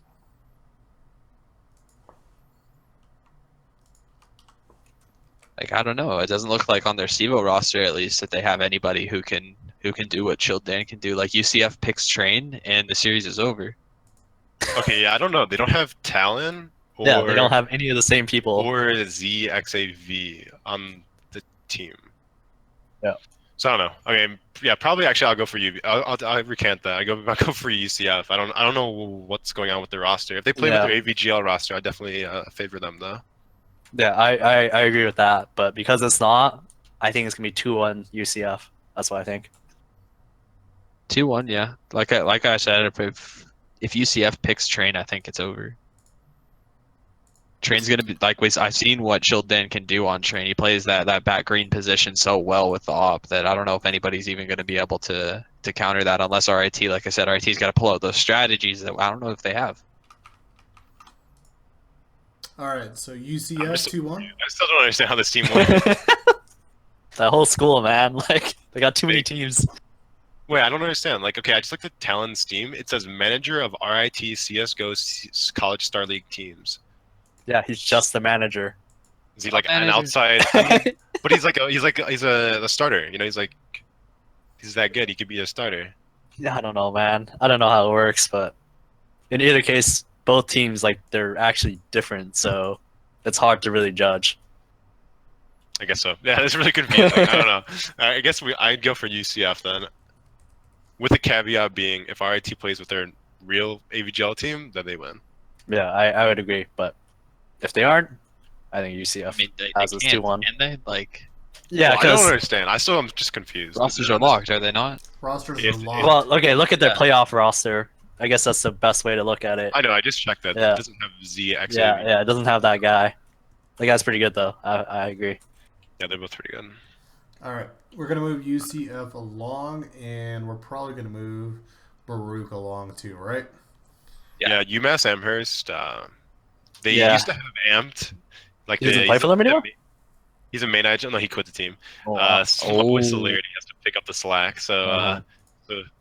yeah, their team's a mess. Shouldn't be any issue either way for Brook. Yeah, they found the buy there, but yeah, in the same sense that teams turning up right now could be really huge. A team falling apart right now before the playoffs even start. UMass is a good example of that. Yeah, absolutely. Yeah. All right. Let's move down to the last section of the bracket for the round of 32. We have Colorado versus UCLA. All right, so we have the power ranking fourth best team playing against measly UCLA. I UCLA think Boulder wins. wins. You actually No. think that? Yeah, UCLA, Boulder is in a mess right now, dude. Like, they are They not lost a good. player. They lost a player. yeah, they lost like their best player. And they Yeah. lost their No, vibes. I don't know what Eford they're wasn't their doing. best player. You don't think so? Look at their record in IM right now. They're like, I know. Like, I 4 know what the 11. stats look like, but like That's not the stat. I mean, vibe that's just with like the vibe within Boulder is like if they were upset that they lost him, but they're like ready to move forward, and I think that they've already taken steps to do that. And I don't see UCLA still being able to overcome this. but just say they're taking a long time to get over this Yeah. loss. Taking a long they've time. at least played like 4 matches of IM, I think, without him at least. Yeah, it's always a hard transition to do at this moment because like they weren't planning on this, obviously, Yeah. right? But Wait, who in the again? context was of- Daffrin? yeah, Yeah, Efren, yeah. in the context of CSL and what they've done in CSL and what their opponents here have done, I still think Boulder should have this. It's a best of 3 series. Tactics are going to matter. Gimp is an insane player. We've been over this. but like But it's not Boulder, just Gimp. I Boulder mean, you can gotta look at the entire team. I think Boulder You're can deal really with it. downplaying them. No, you're really downplaying the UCLA team. UCLA has Gosu, who probably would be playing like main or premier right now if he Yeah. could. Oni-chan You too. have Oni-chan, I mean, great player, main caliber. Gimp, obviously, main caliber player.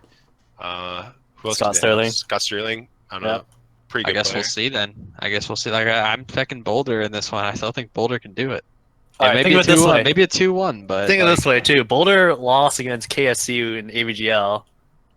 Yeah. KSU, yeah, like that's Kennesaw not- State D2 team. I'm not saying that they're bad, but this is you know, our Boulder does previous not guest, Soul Goat is not going to be happy with us.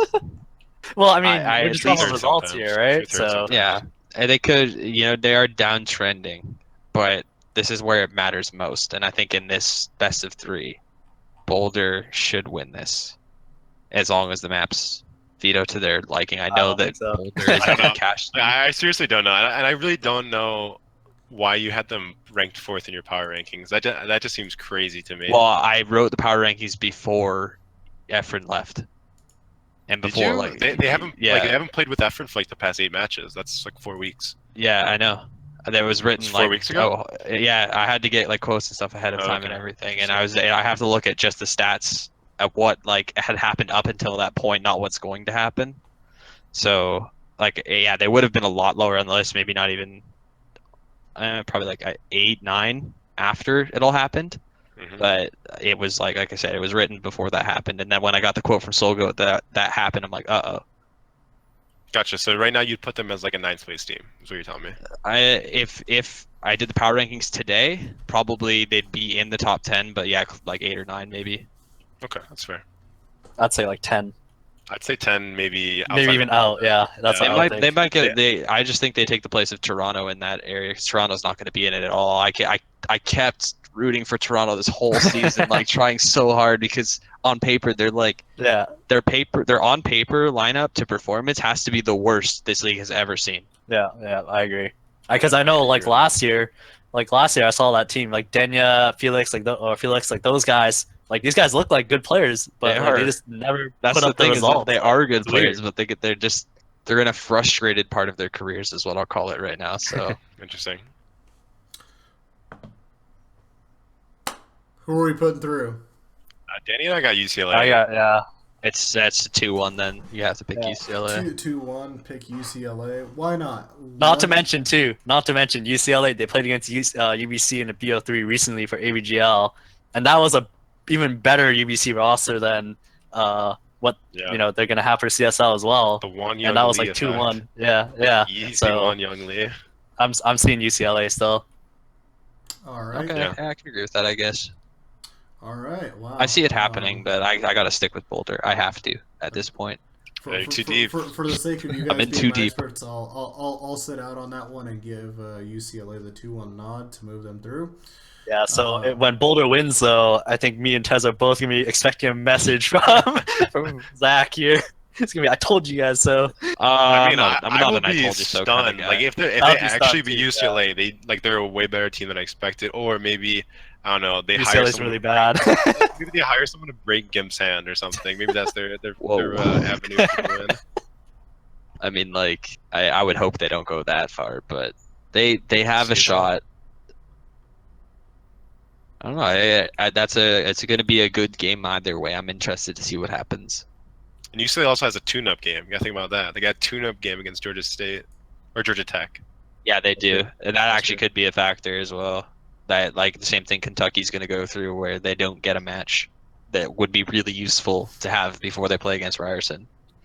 Some BO3 experience would help them, I'm sure. Yeah. UCI versus UT Dallas. This is like a quick one for UCI. Should Yeah, I agree. think so. Yeah, it's pretty convincing UCI. Okay. Carleton versus UC Riverside. Is this probably Carleton? Ooh. This is my like dark horse team. Yeah, yeah. I think Carleton's been I think- slept on really hard. I think Especially by me. they're a top 8 team. Yep. And I mean Danny didn't have him in his rankings either. Don't take it personally. No, they didn't. But at that time, they didn't really prove it yet. because they were Yeah. kind of in a tough group at the time. But for the second half, I definitely saw it, like, because They're looking even when really you look good. at them, even when you look at them on ESCA too, like they play in IM right now, 9-6. They That's have pretty four from their Yeah. lineup in IM. There's 4 players, but the 5th player that they bring in to play this is Snakelore, who is an IGL at IM level, and I know Snakelore is a good player. He's like pretty sought after in this region, like for people like who are trying to build a team up from the ground up. So I know that he brings a lot to that lineup, and I also know for a fact that this week they'll probably be scrimming. Like they're not off this week at all. All the They're Canadians they're aren't on off, Friday. dude. Well, some Canadians don't Canadian sleep. colleges are like St. Clair has March break this week, but like everybody who goes to St. Clair is local, so they've been at their facility every single day this week, like training together. Yeah, I think I think Carleton will definitely win, but Wichita State's a pretty good team. El Jacko, solid IGL. Not when he played against Danny, but he's solid IGL. Or when he Wait, are we played talking about against the same us. matchup here? No, yeah, you played against El Jacko and I am. Yeah. But like, aren't we talking about Riverside and Carlton? I think Oh, we sorry, just we're agreed that. way I think we ahead. just Sorry, agreed Carlton's I gonna fell win. back. I fell back. No, that's my Yeah, fault. I yeah. looked ahead. No, Yeah. but sorry, Carlton UC Riverside, decent team. Like they're like 12-4 and open right now. Mm-hmm. They practice a lot. They played my team and they just like actually just destroyed us on train. Like we were just a little bit frazzled. They had nice executes and stuff like that. So I think UC Riverside's a good team. Definitely. Oh could yeah, put no, up we've seen these guys before. They played on Inferno. They have Chris, Flighter, Intense, Poonshi. Yeah, I know these guys. So who we taking though? I'm thinking 2-1 Carlton. Yeah, I think 2-0 Carleton. I'll say I agree with the 2-1 Carlton just because But it's I'll gonna go be too. it's actually gonna be Strats Carleton's versus pretty hot. Strats. Carleton's It's gonna be pretty hot. Strats versus Strats, which is Yeah, something yeah, that we're not yeah. gonna see a lot of Yeah. in this playoffs, unfortunately. But two 'Cause very I was like- practiced teams. Yeah. because I was actually thinking the score lines, like it's gonna be 2-1, but the score lines will be like 16-7. Like it'll be more like blowouts. It just depends on which team practice like more. That's what I think. That's a good point. So Riverside, they're gonna have that one map where they're like super practice and they're just gonna run all their execs or whatever, and it's gonna work out really well for them. And the same thing's gonna happen for Carlton too. Yeah, that's why. Yeah, it could be because of the strategy side. It could be a 3-map series. Final one. We have Wichita State versus Rutgers. Wichita. Wichita for sure. Yeah. I think El Jacko's like good enough himself just to bring up the level of his team around him. Okay. Got that down. Sorry, I'm like trying to like tune back in and like check mentally back into the show itself because I don't know if you guys are, like obviously if you guys aren't huge basketball fans, like crazy shit's just been happening in the background for the past couple minutes. Like you guys don't understand, like a 16 seed beat a number 1 seed in basketball. That has never ever happened in the whole history of the whole entire NCAA tournament ever. It's like the first time it ever happened. It's just like so nutty that actually like is a thing. Like imagine RMU just lost to St. Clair. St. Clair. It has to be worse. You're calling St. Clair a 16 seed? That's pretty. No, that's pretty I don't rough. think so. Yeah, but Yeah, I wouldn't say that's that bad. it's like Maybe them losing it's to like West Ohio Virginia. State. Yeah, I'm not, beating well, Purdue, in this maybe, I don't know. context, St. Clair would be lucky to get in this tournament.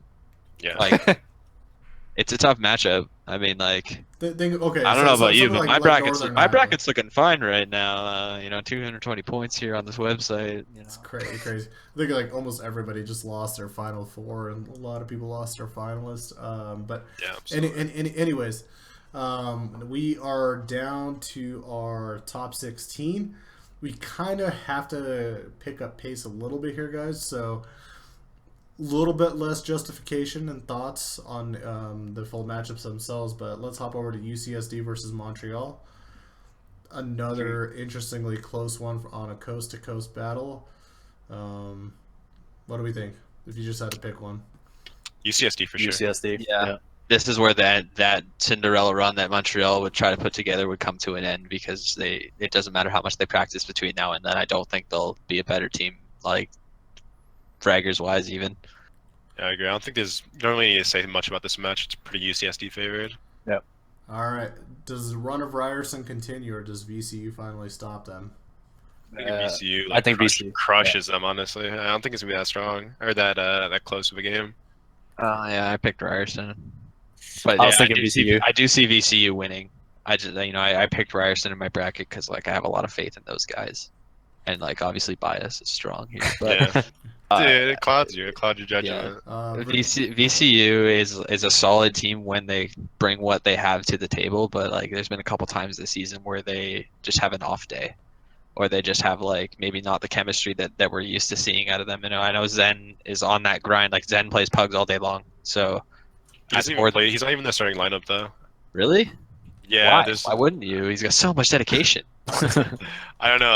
Like him and like Luhar were talking about it in like the Div Oh, Zero I know or Luhar is CS:GO like chat. nuts, but Well, no, they were talking about how like Zen doesn't take his spot because he doesn't want it or something. I don't know. really, It's I hope weird. there's nothing like that. Either way, VCU has like a strong enough pool of players that they could put together a good enough performance against Ryerson in a best of three.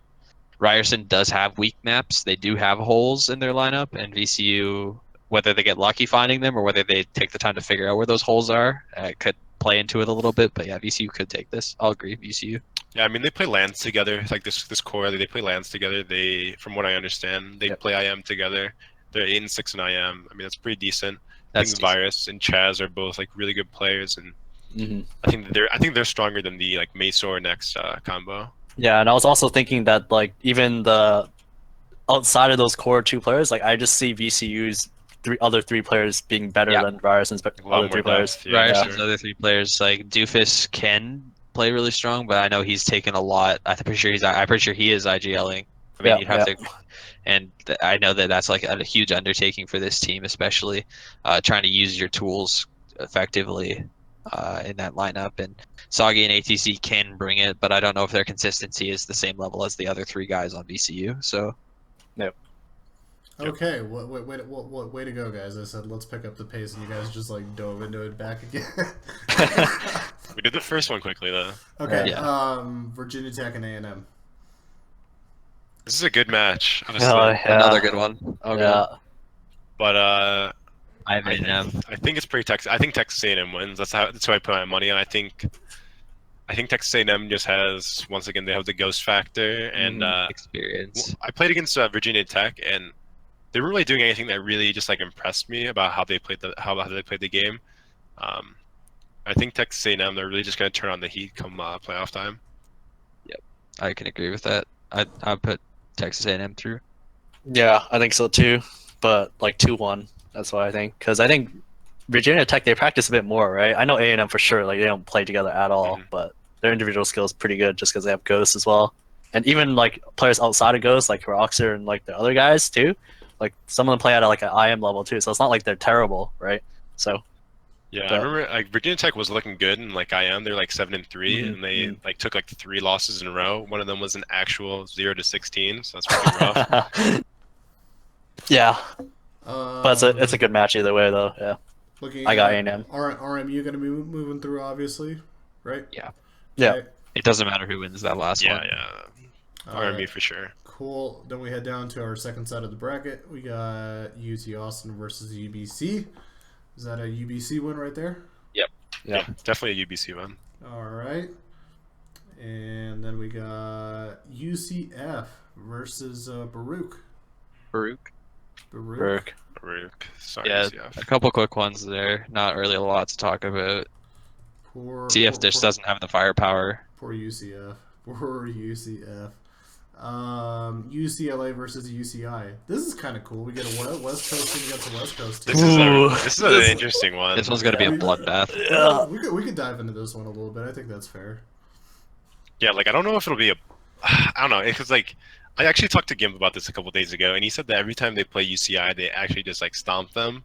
And I mean, I scrimmed against the UCI team actually with like some of the UBC players the other day, and it was like really one-sided, and their strats just like actually just really off. At least for Cash. I mean, I don't know about their other maps, but definitely for that one map, like their strategy was kind of just null and void. That's weird because What scrim they're is this? I'm pretty sure UCI is one of the teams that I'll has a link it to you. 16-0 on cash this season. Like I'm pretty sure they did that on stream if I remember correctly. I don't know if their opponent was too strong in that one, but I know another past quad guest here that's gonna get the brunt of things if we say UCI. Oh, I see it. is I gonna see it. win. I see it. You see it? Okay. I see it. Yeah, But I think think about it this way: it's cash. Look at the players you have on your team for cash, for that me. scrim in particular. Yeah, me. Yeah, you, Richie, Wani, Strata. Like, I don't think this is like comparable in the same sense, right? So like, almost those players can. And you guys play T side too, right? So you I guys mean, derailed like any. UCLA only like I mean UCLA has like less skill than like let's say that Pug team Yeah, has. that's true. That's true. But like not by like a huge margin. I Yeah, mean, okay, yeah, actually by a decent margin, but I don't know. It's tough because I definitely took like what Gim said into account that they like always have like a strong matchup against UCI. I know like Mhm. California teams have like a really weird way of like they're matching up against one another is like Yeah. kind of odd. It always has been that way ever since like SGSU and USC like and UCLA and like USC like 2 years ago. Mm-hmm. Irvine's gonna have to touch up that strategy. That's got to be their edge in this one is coordination over UCLA. Another problem that UCI has, they kind of play 4v5. Like whoever they have on their fifth spot is like a 50 ADR player at all times. It seems like so. I think the UCLA team's a little bit deeper than that, and they That's definitely true. have the individual players who have a lot higher levels. I think Gimp and Oni-chan are probably individually like better than like the best players from UCI like Rokuro and like Sound. Yeah. Yeah. Okay. Yeah. I mean, definitely two different styles of play here, right? Because UCI, they're definitely going to be more teamwork oriented. Like they have a lot more like structure and stuff like that. Whereas UCLA, they're just going to be more like running out and just trying to kill you type of thing. So Yeah, they definitely have a lot more hours. I mean, they play main together. Like yeah. they get decent practice, and I think they play like a decent amount. Maybe not a ton, but they definitely do practice. Yeah. Consensus. I got UCLA. This one's really hard. This is hard. I'm actually thinking UCI though, just because if you remember that stream, the UCLA versus UBC one, Yeah, I think all it takes is a meltdown from one of their players, and it's all over. They don't have CGen. No, Oni-chan doesn't have Connor to yell at. So you don't have to worry about that. I can't not vote for UCI in this one. That 50 ADR thing, I feel like they're gonna have solved by this point. I don't know what you can't make a person just magically better. I know, but they can factor it into their strategy. Then I think they switched to Spaz or whatever. Is the current guy. Spaz, Yeah, Spaz this is turmoil that I haven't heard about. Then, if it's like really like that in their team. Well, I mean, just statistically. I mean, I haven't really talked to any of the guys individually about this, but from what I've observed, it seems like they kind of have some dead weight. I'm pretty sure Strawberry's pretty confident in his team going into this one. I would ride or die with UCI in this one. I know everybody's gonna hate me for not picking UCLA. UCLA go all the way to top 4 or something, and everybody's gonna be like, "Why didn't you pick them?" Yeah, it might depend on. Well, the thing too as well you have to remember is during the start of the season, you had a Strawberry that was not confident. You had a team that they weren't certain with what they were playing with and how it would work out. They're pretty damn good. They've shown over the past like both halves of the year. Yeah. I definitely think they're a great team. I think they're a top 16. I think they just got like a rough draw here, getting UCLA this early because I think UCLA, I'd have them as maybe like the 4th best team, like right now, maybe 5th best team. Yeah, after the pickups they had, they're definitely a lot stronger. Absolutely. Yeah. Because if it was that previous UCLA, like the one that I did for my last power rankings, like back in the fall, where they didn't have Gosu and they didn't have and Scott Sterling wasn't playing, then yeah, they're like definitely outside of the top 10. But now that like these guys are playing, it's like suddenly very different. Yeah, I mean it's a whole new roster essentially. Yeah, a different picture for sure. I mean, being like East Coast, I don't see a lot of their players. I do take interest in UCI and what they do. So I mean, it's gonna be a hard match either. This is really if you guys are gonna 2-1 me again, I think that's fine because either team could win this one. No, I don't know, man. I'm so torn by this one. Either team could definitely win, but if I had to put my money on it, I definitely go UCLA. Sports betting's illegal in America. Let's push through UCLA and see what happens. No, actually, they're both they both said UCI, so yeah, I'm going for UCI. I think on this. It is so close. Double clutch. Yeah, it is. Yeah, it is so close though. Definitely close. All right, we're pushing UCI through. That leaves us with one final matchup, and that is Carleton versus Washington State. Is the Which- Dark Horse going to keep running? I think I think Carleton. Carleton wins this for Yeah, sure. yeah. Yeah. Okay. Carleton keeps running, running, which now drops us down to our top 8. For those looking at the bracket, we have 4 matchups. UC San Diego versus VCU. We have A&M, Texas A&M versus Robert Morris. British Columbia versus Baruch. That's a rematch, right?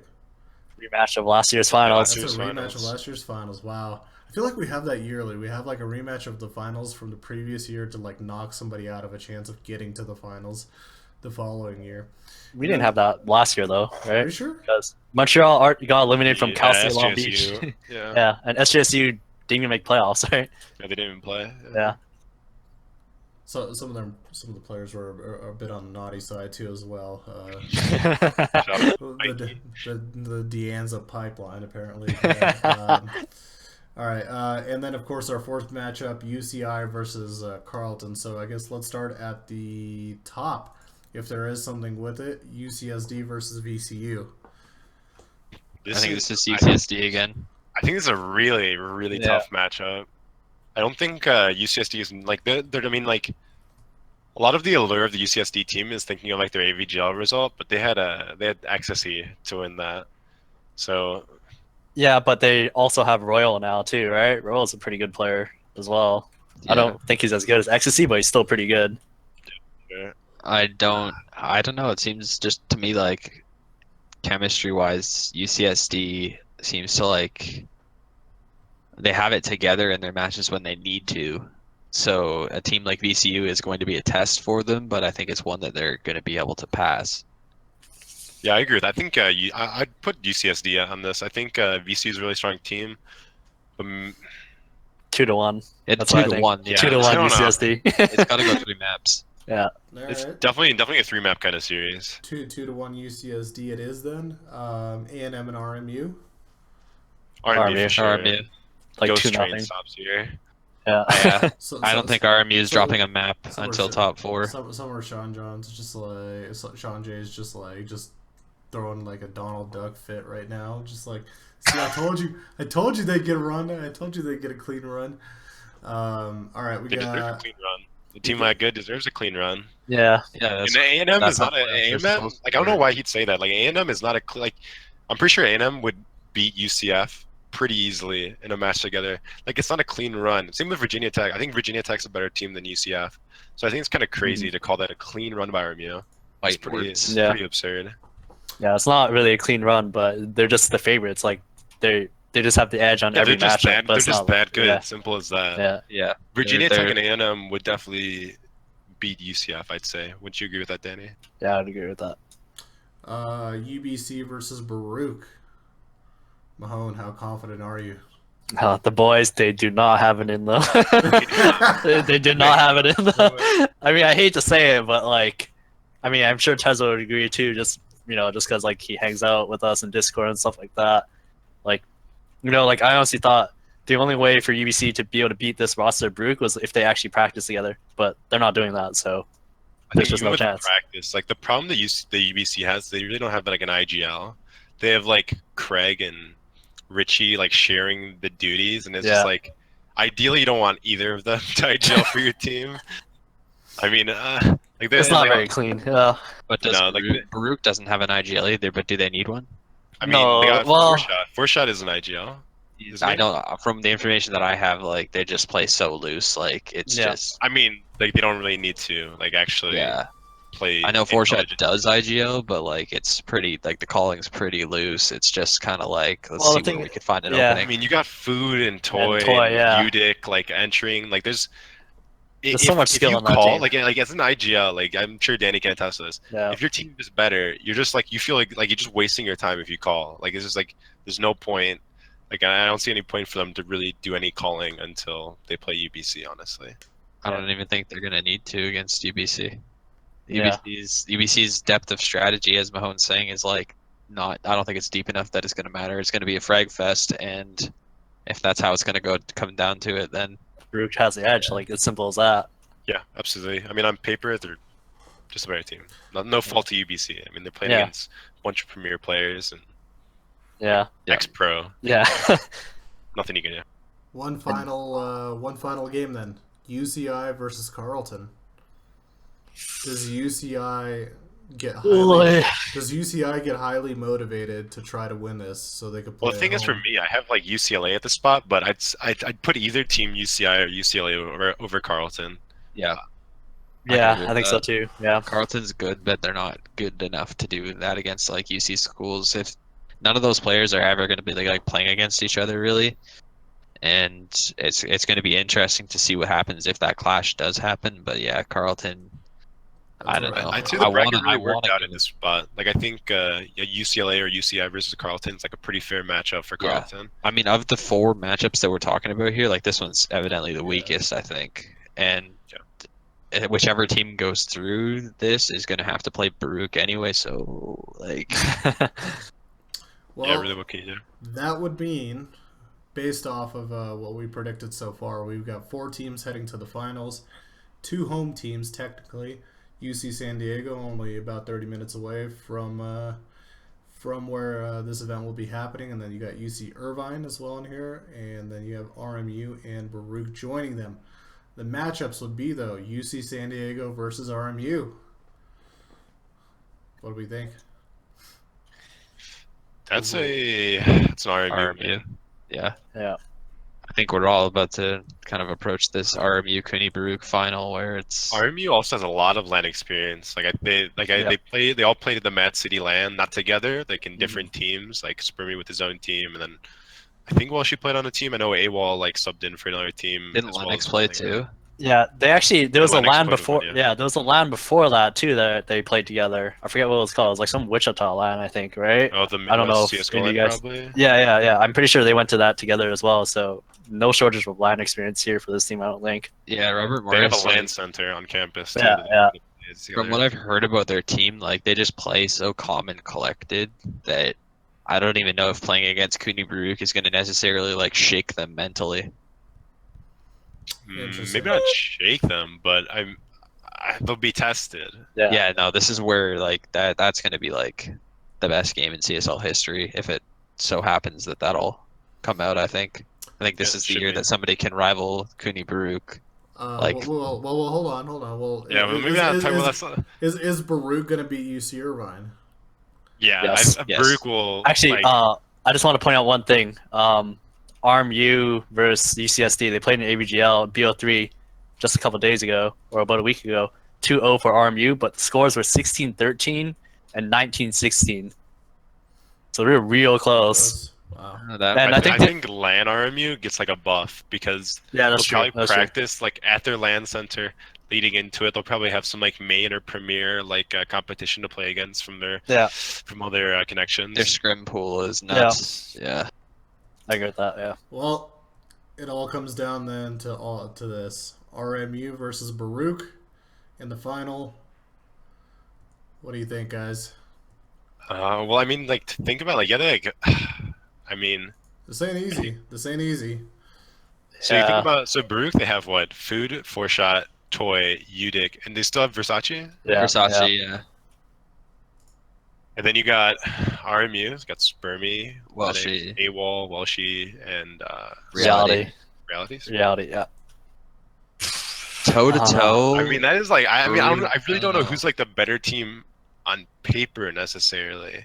Yeah, this is Because like, that's this is Toy. Like Toy is like could easily be the best player in the server, but like this isn't like the same Toy that was playing like pro with Rush. Like he's playing like I am now, and he's kind of just like, or I think he might be on a main team now. Yeah. But like he's not like playing at the same like he's probably not playing as much as he used to. not the same Yeah. level like of dedication and like I don't know if I can match up with him in a matchmaking game twice in the last 2 months, like I know that he's not playing like Jeez. super seriously. Jeez.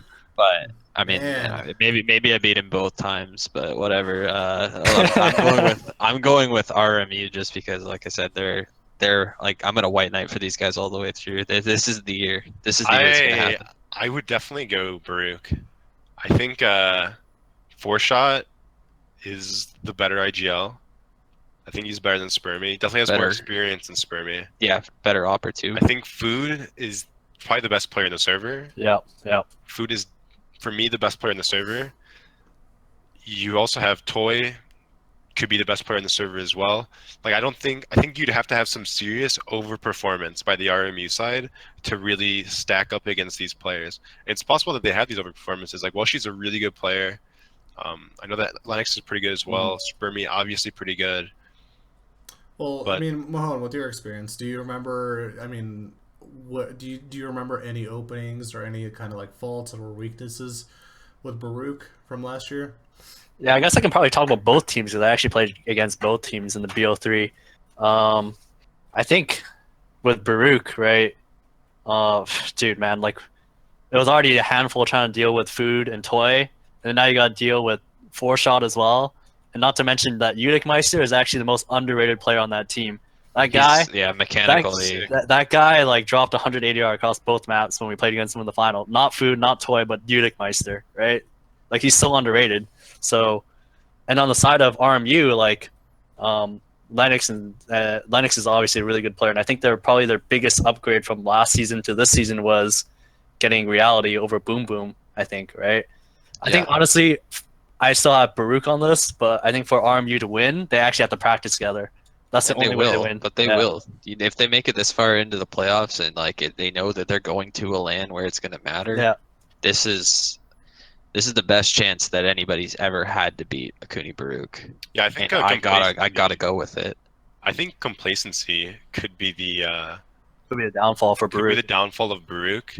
If there's a complacent team, that's definitely them. Yeah. Those guys, If they don't, those dudes if are they don't- cocky as hell. Cocky as They Yeah, hell. gotta know I mean, what's coming in that match. understandably if so, it but like happens. I don't think they're stupid. Like 4-Shot and Toy, like they both seem like pretty smart guys. Like, and they've played a lot of CS and they played at like all the sorts of levels. I think they understand that what they have coming up against them in the potential finals with RMU is not an easy match. And I think especially if they put in the time, I think Baruch has this. Yeah, I mean, like, and I was just saying that, like, for RMU to win, like, they'd have to practice, and that's just against, like, a fully pugged out Baruch. But I know from even last year, too, like, Baruch, they scrimmed, like, a little bit, like, even a little bit, like, maybe, like, a couple scrims before the LAN, and then they scrimmed at the LAN, too. So it's not like, it's not like they're going to be coming into this completely cold. And like Tezo said, like, these guys have so much experience in this kind of thing. Like, even if things kind of go south, I don't think it's gonna be like disastrous for them. Yeah. I mean, I think like just the thing we're thinking about Baruch is that their skill floor is just so high. Yeah. Like the worst Baruch that shows up is pretty disgusting. Yeah. So, if I think that if you had to put the your verdict vote, is if you Baruch. had to put your vote, then who would you put it on? Baruch. I'm saying Baruch as well. I'll still say RMU just because I want to see it happen.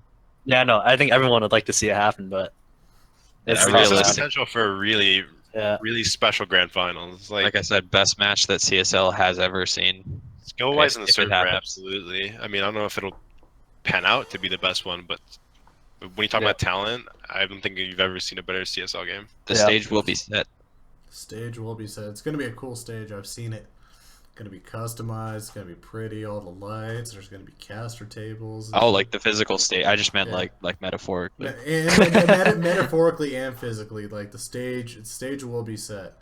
Definitely not going to be the setup compared to last year for Oh sure. boy, don't even get me started on that one last year, man. Wait, are you guys playing? Is it actually gonna be a LAN this time around? Like, I'm curious. Oh, Yeah. it's gonna be cool as shit. It So, better be yeah. 5 ping. It's gonna be LAN like Yeah, 5 yeah, We're yeah, talking PP, like yeah, from like servers Locally on, hosted like, server. everything's gonna be local good. area network. That's what LAN means. We're like Just using making sure. We're Just using making sure. We're using the local Toronto last year network, and Toronto's just like giving us like ping of like 50 back. We're just like, what? Hey, that's great Canadian I ping. know that's great So- Canadian ping. Over No, there. I thought it was even worse. Like ended up playing on like a Chicago or something like that because like no. We ended up. no. You guys tried a Toronto. No, I remember you guys tried a Toronto, and then the word was to just use a Chicago after, because like it was that bad. But If that was either way. then, yeah, didn't know about that then. Jeez, yeah, wow. and it was I don't want to go into it too much, but it was bad, man. Like sometimes the server would freeze like completely. I think there was even like one part where Richie was like shooting at somebody, and then his spray goes like completely up because the server lagged and it didn't get like his mouse movement, right? Like it was just like, yeah. Either way, All right.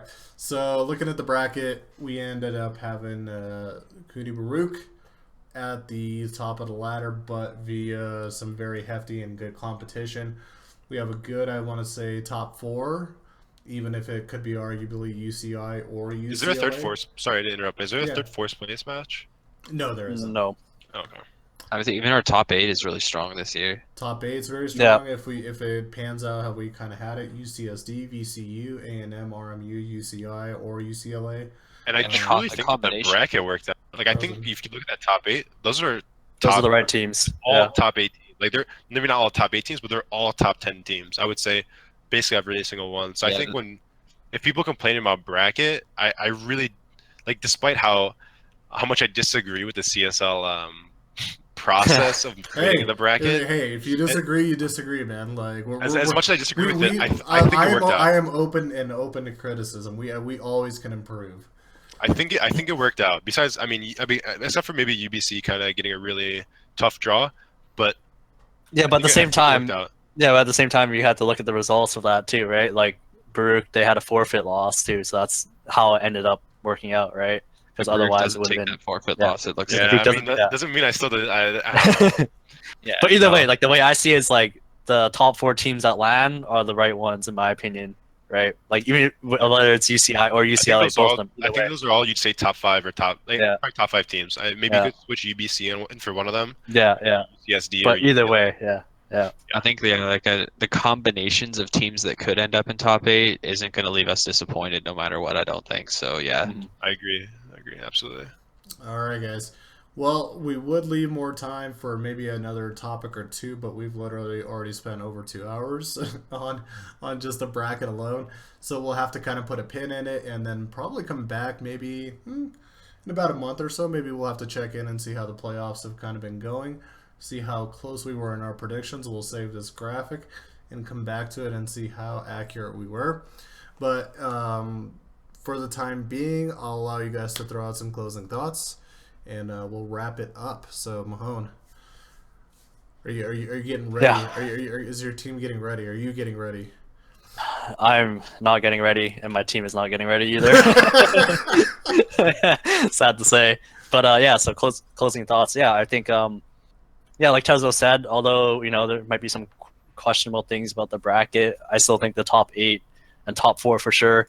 Like they have the right teams. It's not like you see a team there that's like, like how the hell they get there? No Because one's that, stuck in. yeah, that's because that happened last year, like in the top 8. Like I don't want to call it the specific team, but there was a team in there that got a super easy ride into it, and then they just lost like pretty handedly after they met like a good team. So yeah, I think other than that, I think it should be good. And I think I was told that you can actually do your other people can actually put their predictions in for the spring saltiness thing to win the $200 or whatever it is. So You already beat my. You're about to beat my. Yeah. You beat me too at the play. It's about to come up. So you can finish it off. yeah, I'll finish it off. So Zach, what you got going on? I mean, I guess all my finishing thoughts are, yeah, it's been a great season. Like I said, the skill floor this season is higher than it's ever been, and I think that it's going to keep trending in that direction as we get more official support from schools. Teams are going to be more inclined to play together outside, or not like outside of this league, but like make their collegiate team their only team, and actually put in time as a group. Like it's really good to see that some schools are already like taking the initiative to do that, and I think other schools are going to fall in line with that. Other than that, as far as my bracket goes, Ryerson, Sakura, don't let me down. And Boulder, figure it out, please. And other than that, I mean, RMU, this is your year, guys. Make it happen. Gotcha. All right, in the land of the Buckeyes, Tezro, what do you got? Just hoping to graduate this semester. So root for me on that, guys. Other than that, I appreciate the opportunity to come on here. I do like talking some CSL, so I appreciate that. Thanks, Danny, for helping make this happen. I feel like we'll have to bring you back, like just for a follow-up playoff edition. Like, I'd like that. You have to defend your thoughts if you're wrong. Yeah, right? I mean, if I'm wrong, I don't know if you guys will see me online, but no, I'll definitely come back. I'd love to do that. That'd be great. Awesome. All right, guys. That's going to do it for the show today. Obviously, the big plug is the Spring Saltiness. You guys can head over to this link. It is cstarleague.com/spring saltiness.